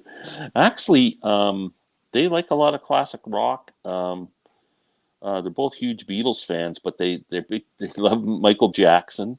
And my daughter's a huge Jack White fan, White Stripes. My youngest daughter, Stephanie, that's her favorite. And my oldest daughter, Andrea, is really into the Beatles and John Prine and a whole bunch of stuff. They're pretty eclectic, their tastes. Cool. That's the way I like it. Here's the story of a man named Larry who was bringing up two very homely boys. Both of them had no hair of gold. Beatles. Beatles for me. But I love the Stones. That's not a slam. My wife, who's a casual Beatles fan, likes them even more after having seen the entire Get Back series. She shocked me when she said she wouldn't mind seeing it again. Wow. You got a good woman there, Andy. Hang on to her. That's awesome. Paul saying, and then there was two, was really a sad comment considering that's how it is to this day. Yeah. Oh, I thought about that today when I was watching. He said, and then there were two when they were both sitting there wondering if John was going to come into the studio. That's the first thing that crossed my mind was, oh man, that's prolific. Yeah. And like I was saying earlier, at that time when it gets really quiet and they focus on Paul with the camera and they go up, you can see he's really sad and almost welling up. But you can see his body shaking. Yeah. And I did notice that the first time watching it. But...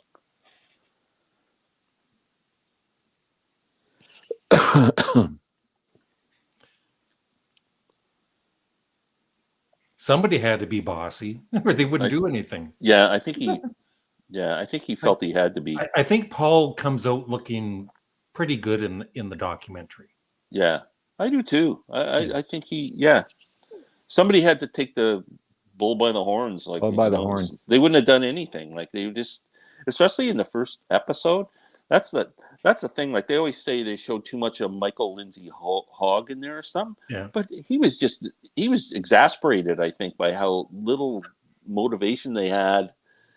They had no idea what to do, what direction to take. It was just like they were lost and had no motivation for the whole thing at all. And without Paul driving it, I don't even know if they would have come up with a documentary. Well, they sure didn't get 14 songs out of it. That's for sure. Yeah.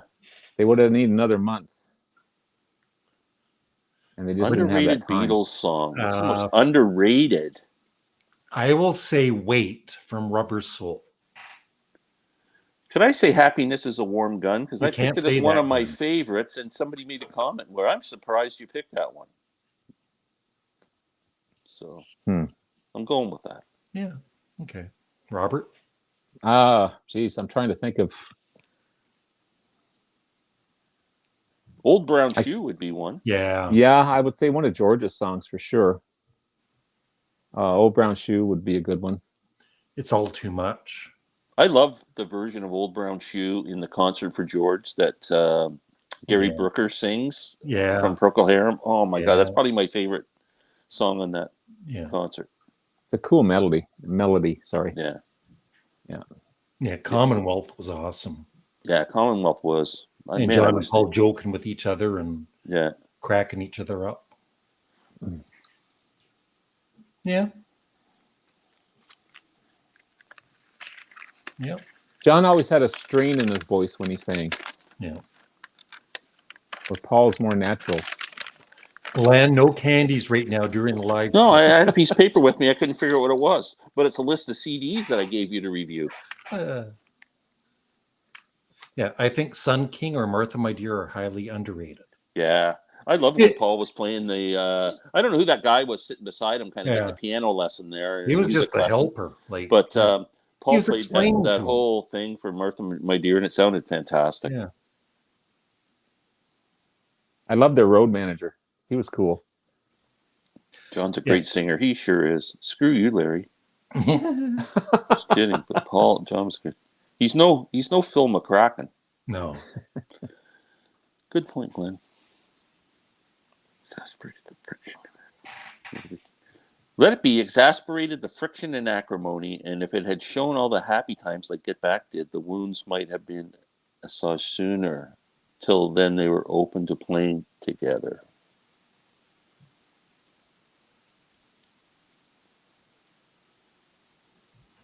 Blackmailed him? Well, I think there's something to that. He was kind of... George Martin was put in charge of Parlophone, and Parlophone wasn't a successful part of EMI at that point, and they put him in charge of it, and they did saddle him with the Beatles at first. I think the story is, he came in, he thought they were wonderful and everything, but I think they forced him to actually take the audition.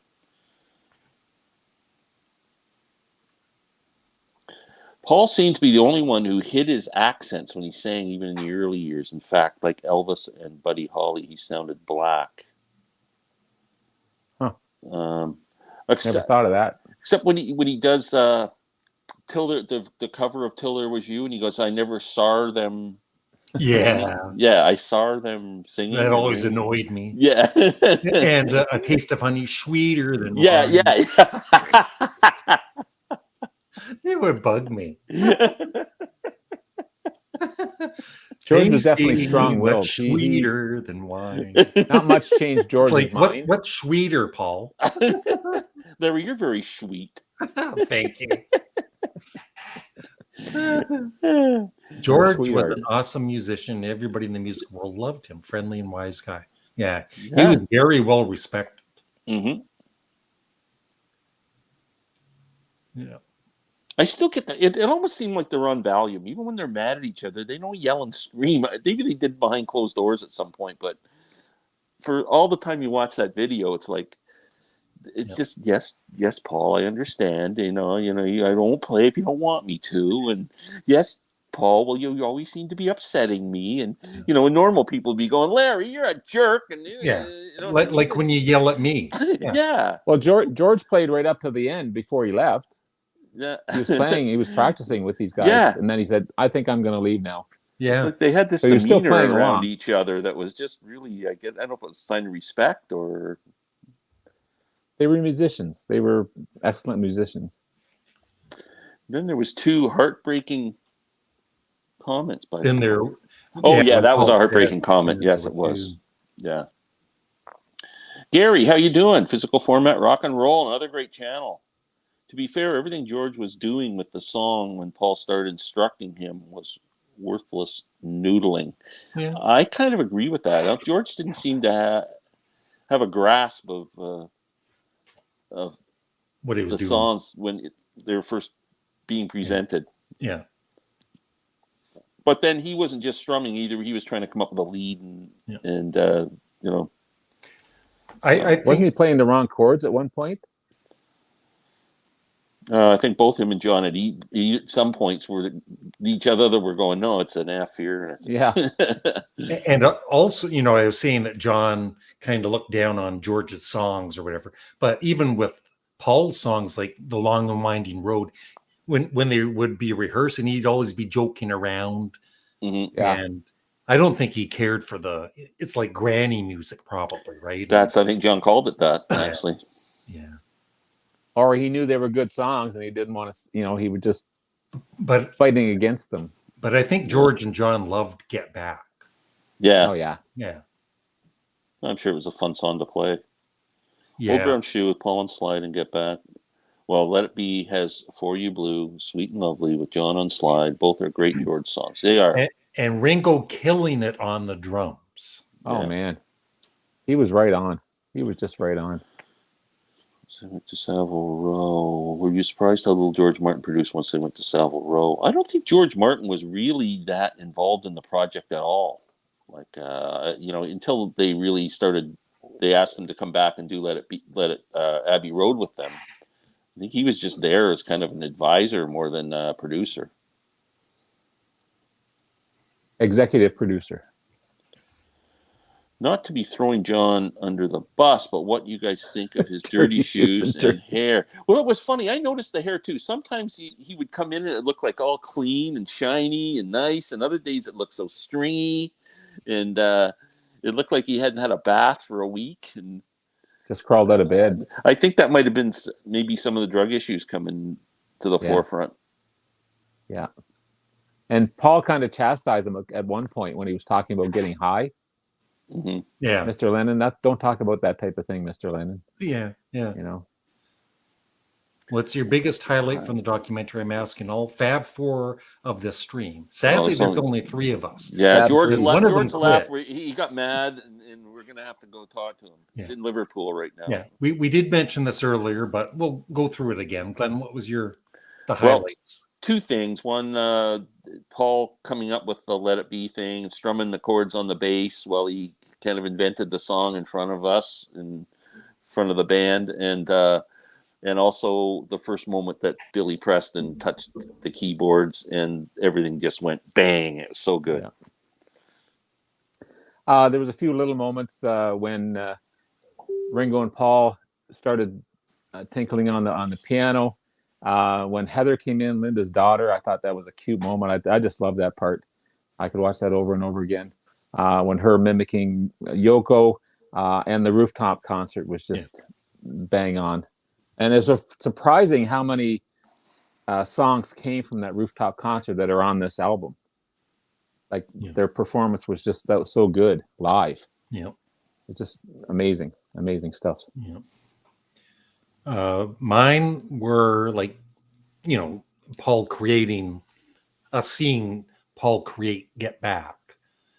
Like, how often would you have video seeing, like a band or an artist creating a classic song on video on a bass? Yeah, and then the Rooftop, like strumming a bass like a guitar. Yeah.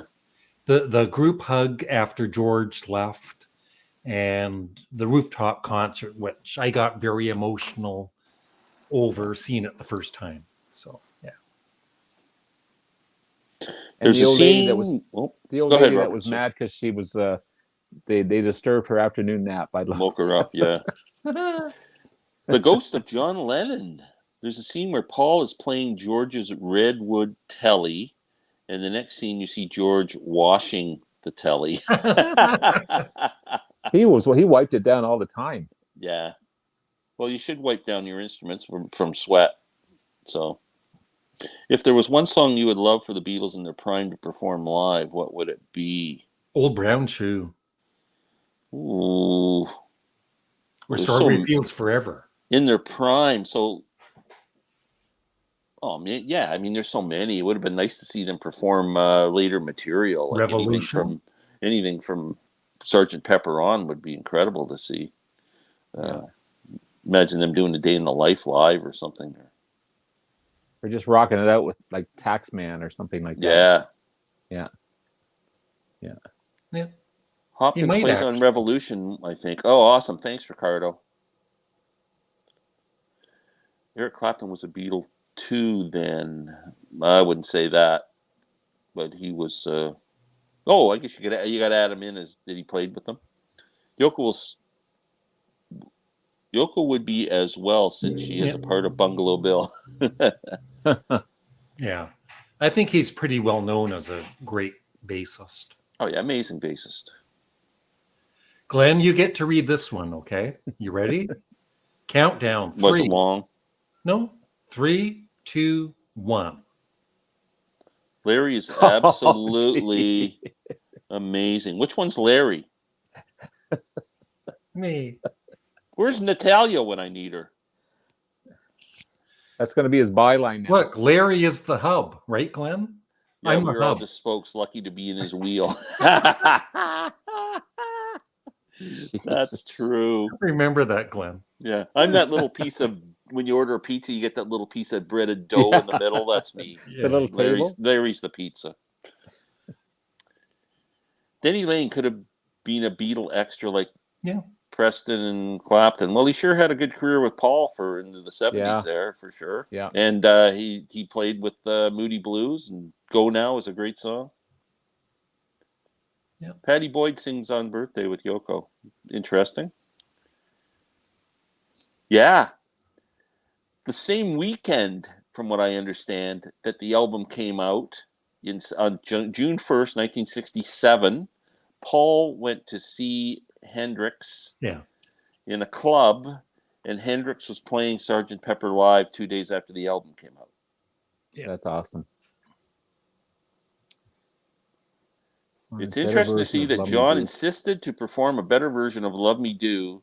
Then he told that he sang Help quite good the last day. So I imagine some older classics on the Rooftop concert. Yeah, that would have been cool if they would have done something like that.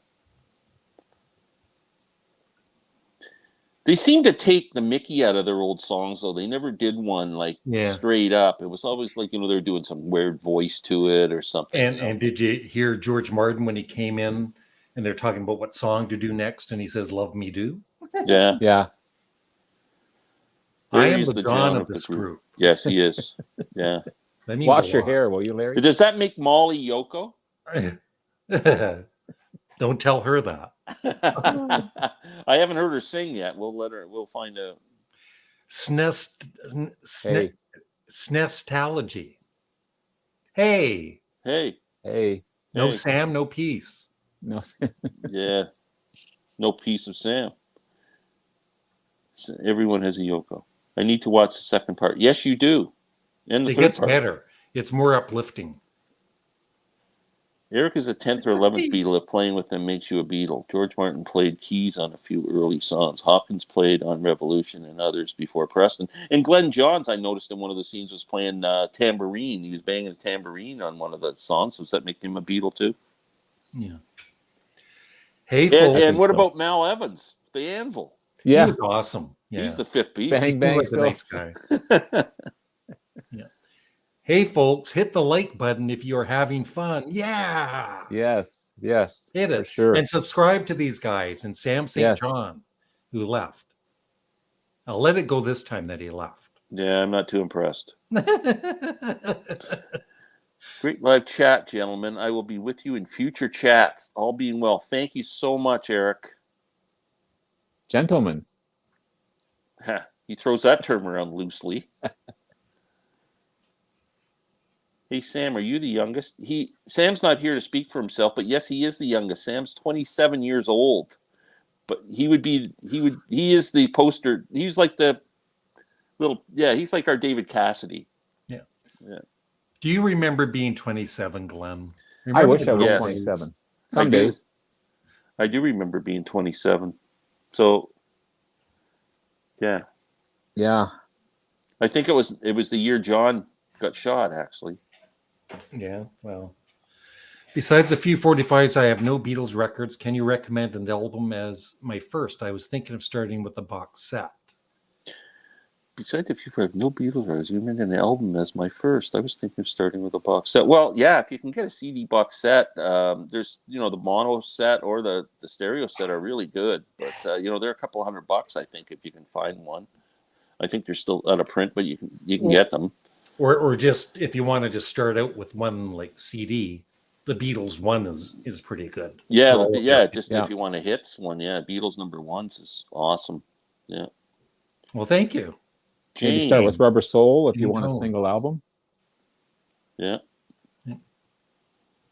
Also play with the Beatles. You could add Bernard Purdy, studio drummer on early albums. He claims he played on 21 Beatles songs in '63. Really? John spent all his creative juices on the White Album. Yeah, quite a few of them. Paul was thinking about Wings the whole time. No, he wanted to be. No, he wanted the Beatles to stay. Ringo and Paul wanted the Beatles to continue. Oh yeah. Yeah. Yes, it is. And that means a lot. Should have been. That was a good song. It was, and I love Yes It Is. What beautiful vocal performance that is. Larry is absolutely right. It's All Too Much is one of the great Beatles. Yeah, I love that song. Lennon sang like an old blues man. Hello from Norway. Geez, Larry, you got them all over the world, man. Yeah. So many fans. This is pretty cool. I played in the band for a long time, since early '61. Arguments come up, arrangements need to be dealt with, and what bands wants to film at 9 a.m.? Good points. Good points. Larry's fallen. He can't get up. I dropped my mouse. It's okay. Oh, Nobody panic. yeah, that's all good points. It couldn't have been a happy time. They should make a 6-hour documentary. Oh, yeah. Can you imagine? Yeah. Oh, man. Yeah. And put it on one of the streaming services that I don't subscribe to. Bill, how are you? Did you ever notice that when Paul says a word ending in ing, he puts a K sound at the end of it?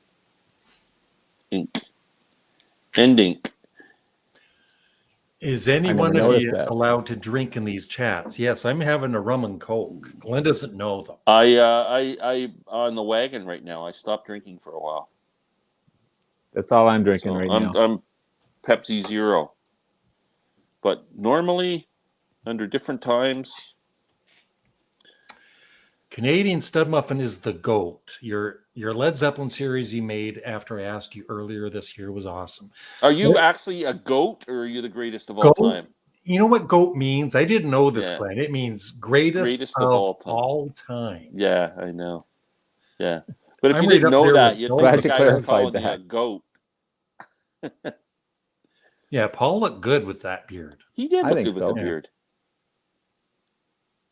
How come rock stars always have the hair? It seems to be like, none of them went bald when they were like 35, or they need Paul and Ringo still have hair.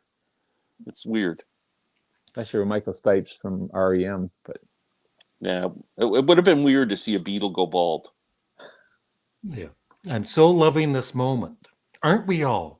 Oh, they're the Beatles. They're sort of infinite. Let's take a moment to just enjoy this moment. group hug. Group hug. So much to comment and enjoy about the Beatles. They're sort of infinite. Infinite. They are Neither infinite. their music nor their personalities will ever go astray. Thank you, guys. You're welcome. You're welcome, and that is so true. It's timeless. Was Yoko knitting? Maybe. I wonder what she was knitting. That's interesting. Sorry, everyone, but I'm not too crazy about George's songs aside from Abbey Road. Don't bother me when you without you, and if I need someone. Everything else did kind of annoys me. Well, I'm glad you mentioned Within You Without You, because it's one of my all-time favorite Beatles song and my favorite George song. So,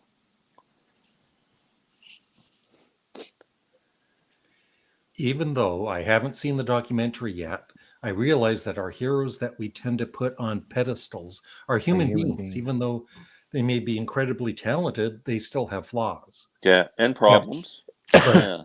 But They they're have flaws for sure. But after seeing the documentary, for me, the Beatles are still on a pedestal. Yeah.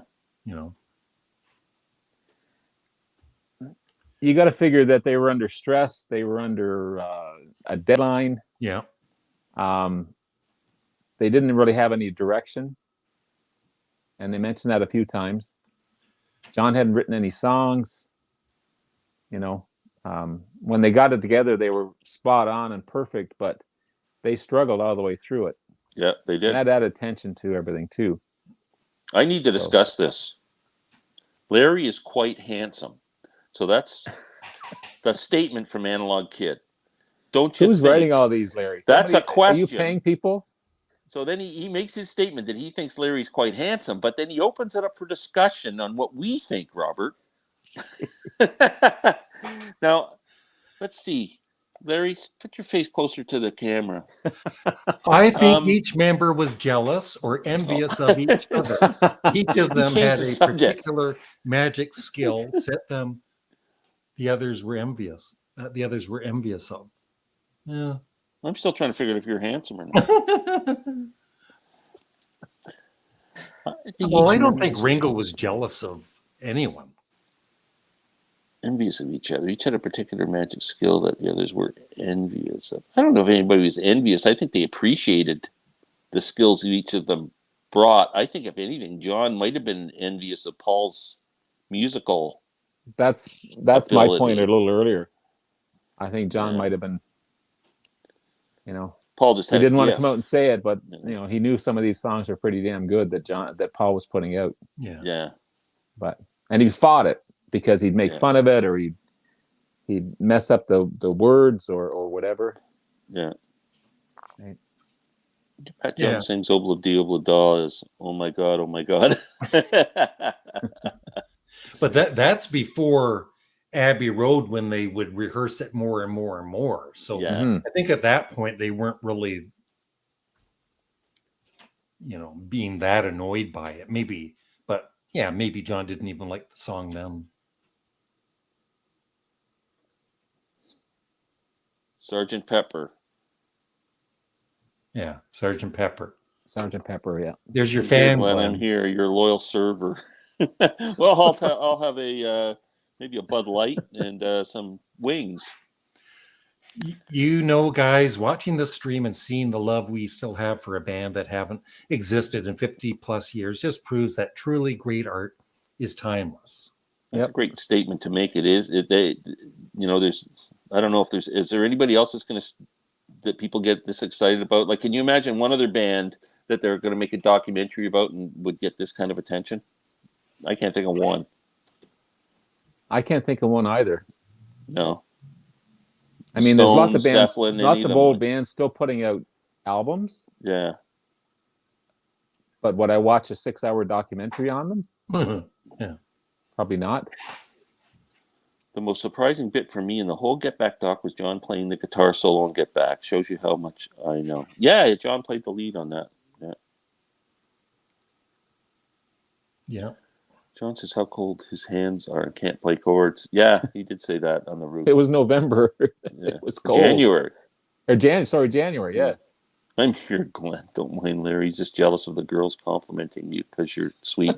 I get the feeling this is like not real. No, this is she's the Facebook friend, Glenn. She's real. Oh, is she? Yeah. She's a Facebook friend of yours? Yeah. Okay, well, thanks. She was, because I'm going to Natalia. block her. Yeah. Yeah. I'm glad you're here, Natalia. Thank you. Don't tell Robin Zander John's voice isn't great. Oh, we won't, because his voice is amazing. One of the greatest rock voices ever. Who's your favorite rock singer of all time?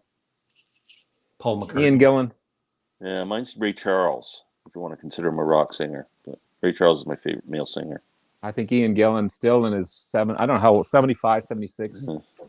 Still sounds fantastic. But John would be right up there. I mean, his vocals on some of the classic Beatles songs are just unbelievable. But Robert, have you heard me sing?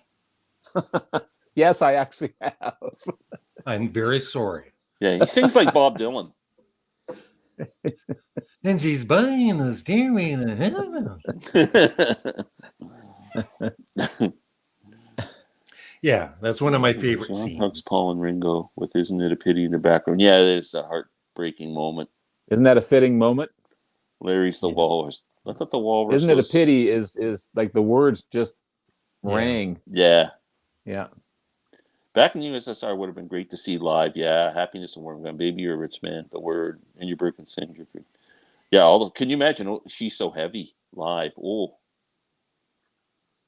Well, I've seen Paul does the Beatles medley pretty much when he does his shows, right? He always does Golden Slumbers in the end, and it's amazing. Good question. I think John played the better solo on Get Back, and I think George was having trouble trying to come up with something, and that was it. I don't think George seemed to be inspired to do his job on that song. Yes, Brian Jones does play on that song. Saxophone. Bye, pal. Bye, guys. Thank you. Bye, Gene. See you. Larry, rum and Coke. Oh, my God. No wine. You guys are all the GOAT. Thank you. GOAT. Thanks. Bah. Elton went bald. Yes, he did. Yeah, Elton, but he refuses to be bald, though. Yeah. Anyone want toast? Oh my God, how much toast? I would love to go back there and count the number of pieces of toast I saw. George was always eating. Oh my God, all over his guitar. Yeah, Phil Collins, another guy. He kind of went bald gracefully. Elton didn't go bald gracefully. Question for Glenn: which song of Pet Sounds ruined the album for you? I can't remember the names of the songs. There's only like 4 I like. If I had the album in front of me, I'd go over them with you. I like basically the hits on it. Is it God Only Knows and Sleep John B, and the first song's really good. There's just a couple in the middle that kind of they don't really ruin it for me. I just think it makes it not a masterpiece because there are a couple of weak songs. It's still a very God solid Only Knows album. is a great track, though. Yeah, beautiful song. I think Paul was jealous of John's ability to write deep, consistent lyrics, though. Oh, yeah. Yeah, there was no comparison to John's. That was John's genius, as far as I'm concerned.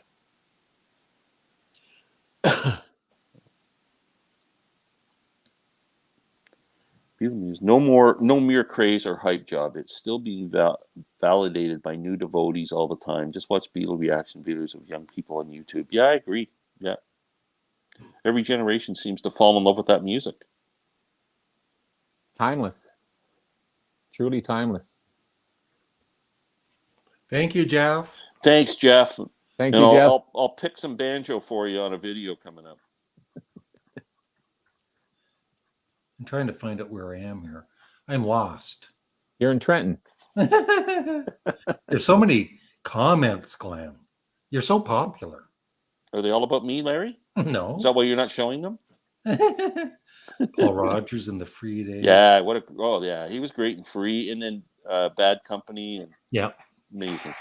Does anyone in the chat find Paul totally annoying like I do? No, I love him. No. Love Paul. He one of my favorites. He's grown. I was a John guy from the first minute I saw them on the Ed Sullivan Show in 1964, and it just, I gravitated towards him. He was always my favorite Beatle. All my favorite Beatles songs were John songs. But once they broke up, and even in the 70s, I was probably still more of a John guy when the albums were coming up. But gradually, I started to gain a lot more respect for Paul after when the solo career. I still loved him as a Beatle, but not as much as I do now. I hold him in such high regard. His work with Wings was just amazing. As far as I'm concerned. He's just had an incredible life and a career. You wonder what John would have done if that tragedy would have happened or wouldn't have happened. Yeah. Whether he would have the same longevity as Paul would have. Rachel, how are you? Hi, Rachel. We're leaving in what? Come on for 10 minutes. Yeah, come on for like 13 minutes. Larry, she's got the link. Yeah, it's an all Canadian show. I want to see Paul with his Rickenbacker bass again. Are you guys with me?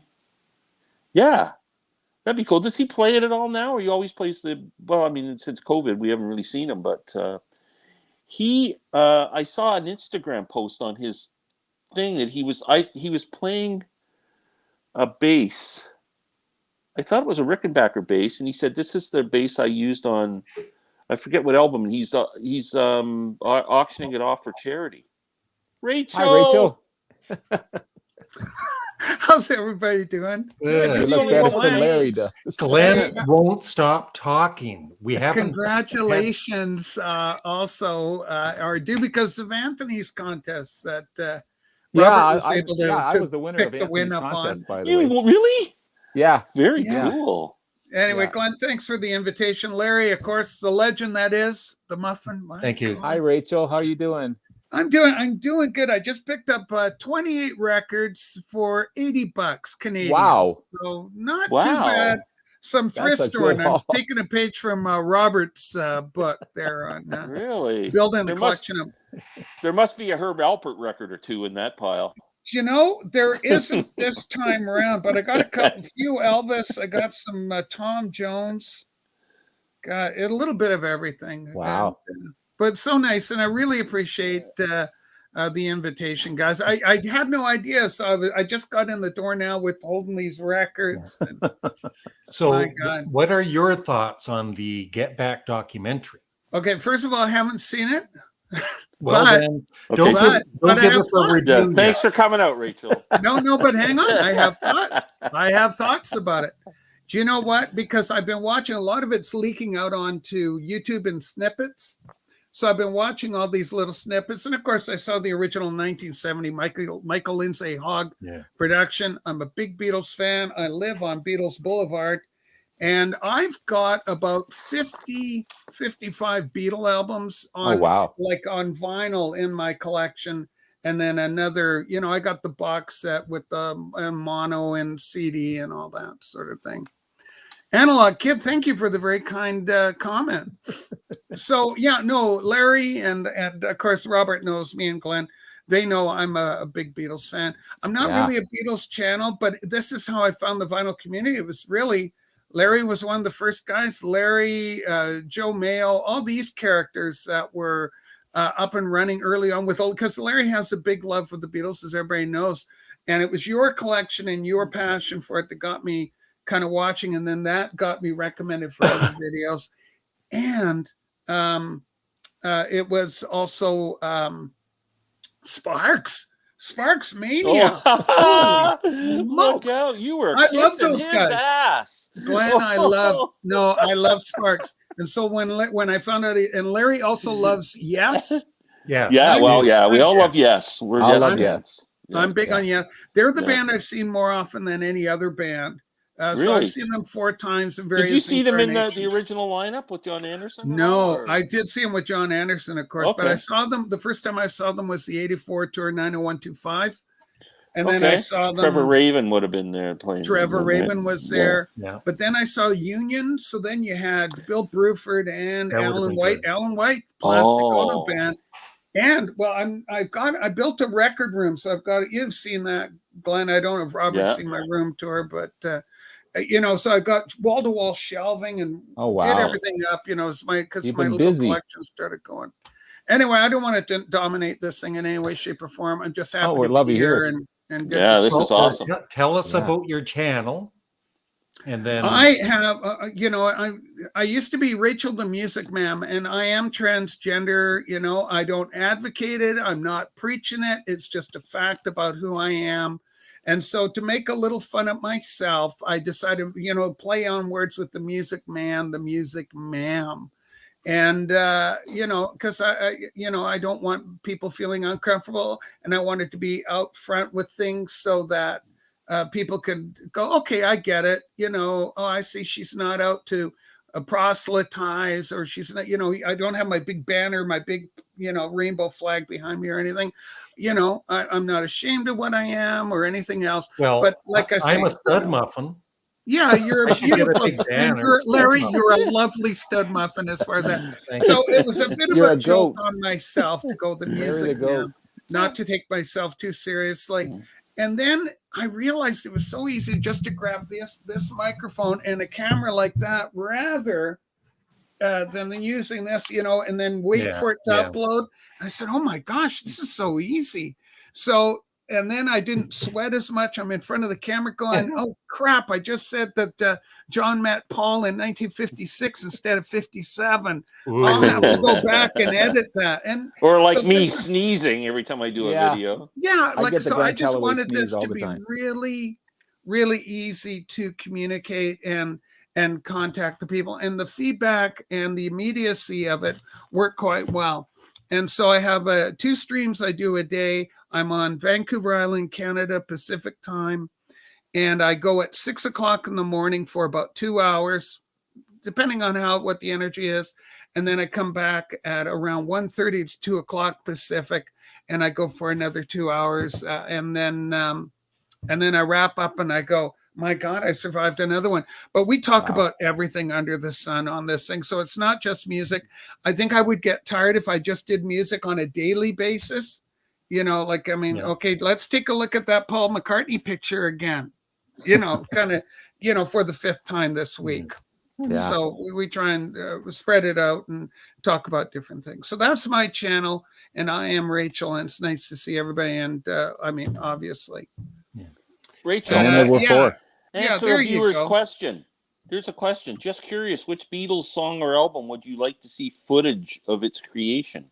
That's kind of an interesting question. If they were in the studio and you could watch them record a complete album. I think Please Please Me, the beginning. The first one might have been interesting, yeah, and they did it in Yeah. like 12 hours or something. Yeah, yeah. It was like a 13-hour special and done. It's in the can. Yeah. What about Great. Sgt. Pepper's? Yes, it was such a long process, though. It was like 6 months, I think, Sgt. Pepper's. Yeah. There's a lot of footage of it too. Yeah. Yeah, I don't have a wrench, so I can't do it. Great to see you folks. I was thinking of the last chat you guys did, and we discussed what band we would like to see a similar doc with, and you said The Who. What record would you like to see recorded? Who's next? Yeah. That's the one. That's my pick too. Yeah.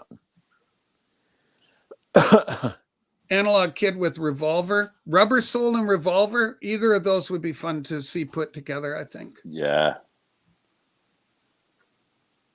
Yeah. Awesome in their own way. Great music. They definitely did. It is cool. She is absolutely amazing. Yeah, it was very kind of you, Analog Kid. And I like the Rush 2012 there. Yeah. I started watching Larry way back before I started my channel. Him and DJ Trish, they were the ones that got me motivated to do this. Sweetheart. Yeah. Yeah. I think everybody that makes a channel on YouTube sees me first. Like, you know. If he can do it, I can do it. I actually, I think it was the Beatles thing, Larry. I think it was because you were in the early days. You were doing a lot of Beatles stuff, a lot of Beatles content. Yeah. I didn't know Larry existed until I was in a grocery store one day, and this strange man walks up to me, and he goes, "Hey, I'm Larry. Do you know me? I'm on YouTube." I had my business from card me, for and my he kept channel. trying to throw these business cards at me. I'm going, "Would you get out of here?" I think it's fantastic that you and Glenn have become friends, Larry. I think that's wonderful. And I follow your adventures, both of you, of course, on the Instagram as well. But Glenn is a bit annoying, but he's okay. Yeah. Yeah, well, you guys are start becoming fast friends now. Is anyone here a fan of Wings? Yes. Yeah. Yes. Medium though, not hot. I don't like really too hot. I think he meant Paul McCartney in Wings, right? Yeah. As opposed to the, we shall be our true selves. The only problem is when folks politicize stuff and hurt other groups. Yes. Yeah, and you want room for everybody, like in this big world of ours. Yep. Yeah, I will do that, but I can't do it right now after the live stream. Yeah, my channel is just go Rachel Music Ma'am, M-A-M, and you'll find me. I'll pop up pretty quick. You can throw Beatles. My latest video right now is called John Lennon, the King Beatle. That was good. I enjoyed that. It's a controversial one. Yeah, I saw Richard Dolan did a response. I didn't watch Richard has responded. He's out of the gate responding. I imagine he's sticking up for Macca there. He did really good, actually. Yeah. He was very balanced, and he kind of went with the idea that there was no real leader. What sparked the idea is that there's been a little publication about Paul McCartney lately, not from Paul, but from some of the pundits. One of these journalists had written, maybe Vanity Fair said, Paul McCartney is the King Beatle. And and because John's no longer with us, it just seems somewhat unfair that he can't redress anything. Mm-hmm. Yeah. And then there's the controversy over the McCartney-Lennon versus the Lennon-McCartney song credit. So that became problematic. Not so much from Paul, but I think there's other forces at work. So I just look at that, and there's that very telling piece of footage in the new documentary, Get Back, where they've got the microphone in the hidden flower pot. Yeah. And Paul goes, John, you're the boss. You've always been. And John goes, no. And Paul goes, you were always the boss. But, and I talk about the ageism within the band. So Paul being 2 years younger than John. And when Stu Sutcliffe comes in, Paul's looking up to those guys because they're 2 years older. It meant everything. When George Harrison dies, Paul McCartney goes, oh, he was like my little brother. Yeah. Well, a little brother's not going to have authority over you if you're worth your weight in salt. I agree. I made that comment earlier too. That's. I think it stemmed all from their teenage years. That John was just like 2 years, and when you're a teenager is like 30 years when you're an adult. Yeah. Huge. Oh, Robert. No, Robert. What did you say, Glenn? He's left. You I heard I him. think he keeled over. Did you see him? He went right sideways. Just He was drinking too much. the big chest grab, and he's We're not going to gone. let him That's back it. into the stream. Oh, I'm here back. he is. Oh, did you My fall? phone And you rang, couldn't sorry. get up, or what? My His phone phone rang and rang. I had to disconnect, and it kicked me out of the chat. So You have a friend? it was my mother. Actually. Oh, What the hell you calling me for? Who's a better musician, Linda McCartney or Yoko Ono? Yoko Ono. Yeah, probably. Linda became a She was much good. better musician than when she first started playing with Paul. Yeah. And she could harmonize well. Yep. I And saw it- Linda play with Paul in Yeah. 1989, 90. Oh, wow. Whenever he Yeah. was doing that world tour. Yeah. And Linda was fine. I think Yoko was classically trained, I believe, Yes. at Sarah Lawrence. Both ladies attended Sarah Lawrence College in Yeah. the U.S. So, Yeah. but I'm going to give the nod to Yoko, Yeah. even though I'm not necessarily a fan. But "Kiss, Kiss, Kiss Me Now" is not a bad song at all. Yeah. Do you think there's anything that I was thinking about it? You know, both of them came from very, very wealthy backgrounds, wealthy families. Do you think it have anything to do with how you meet a Beatle? You know what I mean? Like, maybe George. I guess Olivia wasn't really. I mean, she was kind of a middle class human being, but you think the others? I mean, they had some standing. You know what I mean? It's. I'm not sure. I have an opinion on everything. This is the problem with me. Do you have an I have to opinion on shut the Glenn? heck up. Peace and love to you. Yeah. So I think we'll be wrapping it up because we're at the 2-hour mark, Glenn, and that's when I've had enough and I want to have some dinner. Yeah. Yeah, So, you're getting peckish. Grumbly tumbly. Yeah. So Glenn, one more time, tell us about your channel. Glenn Kellaway from the basement. We talk Beatles, Dylan, all classic rock, anything from bluegrass to jazz, and just love to share a passion for music. And I love the comments and sharing back and forth. That's what it's all about. Yeah. And Rachel? Yeah, like I say, 2 streams a day. Classic rock, essentially for myself, a little jazz, just because I know too many people in the vinyl, what we call the vinyl community. But yeah, come on in. Everybody's welcome to join my live stream. I'm going to go live as soon as it shuts down because I didn't do my afternoon show, and then I saw Glenn's email, and then I rushed over right away. I said, "Oh my gosh, I can hang out." As soon as you saw a Canadian Studmuffin, it's like, oh I my said, God, legend. a chance in a lifetime. Well, Larry, we have to go on Rachel's show. Yeah, we will. Yeah, I'd love to have you guys over. Yeah. But have dinner first. And Glenn, we're going to talk about Sparks. Okay, I can listen to that for a couple of minutes. Well, don't you like Sparks? I like. I'm in the middle of a process of appreciating. Okay, them. you're warming up. I remember them back on Midnight Special and in concert. That's and the they first were time just, I saw them, 1974. I was just amazed by them, and I thought that male, what's the one with the mustache? Ronald. Ron. Yeah. Ronald and Russell's a cutie patootie. Ronald with his little Hitler mustache. He was so funny. I go, what are these guys about? But really super great pop, catchy stuff. And have you heard their new stuff like Lawnmower? And those are great songs. Glenn has the I have the Steady Drip album, which I really like, actually. Yeah. They're really talented people. And of course the new documentaries I'll go on forever. Yeah. Thank you, Michael. Thanks, Michael. Robert?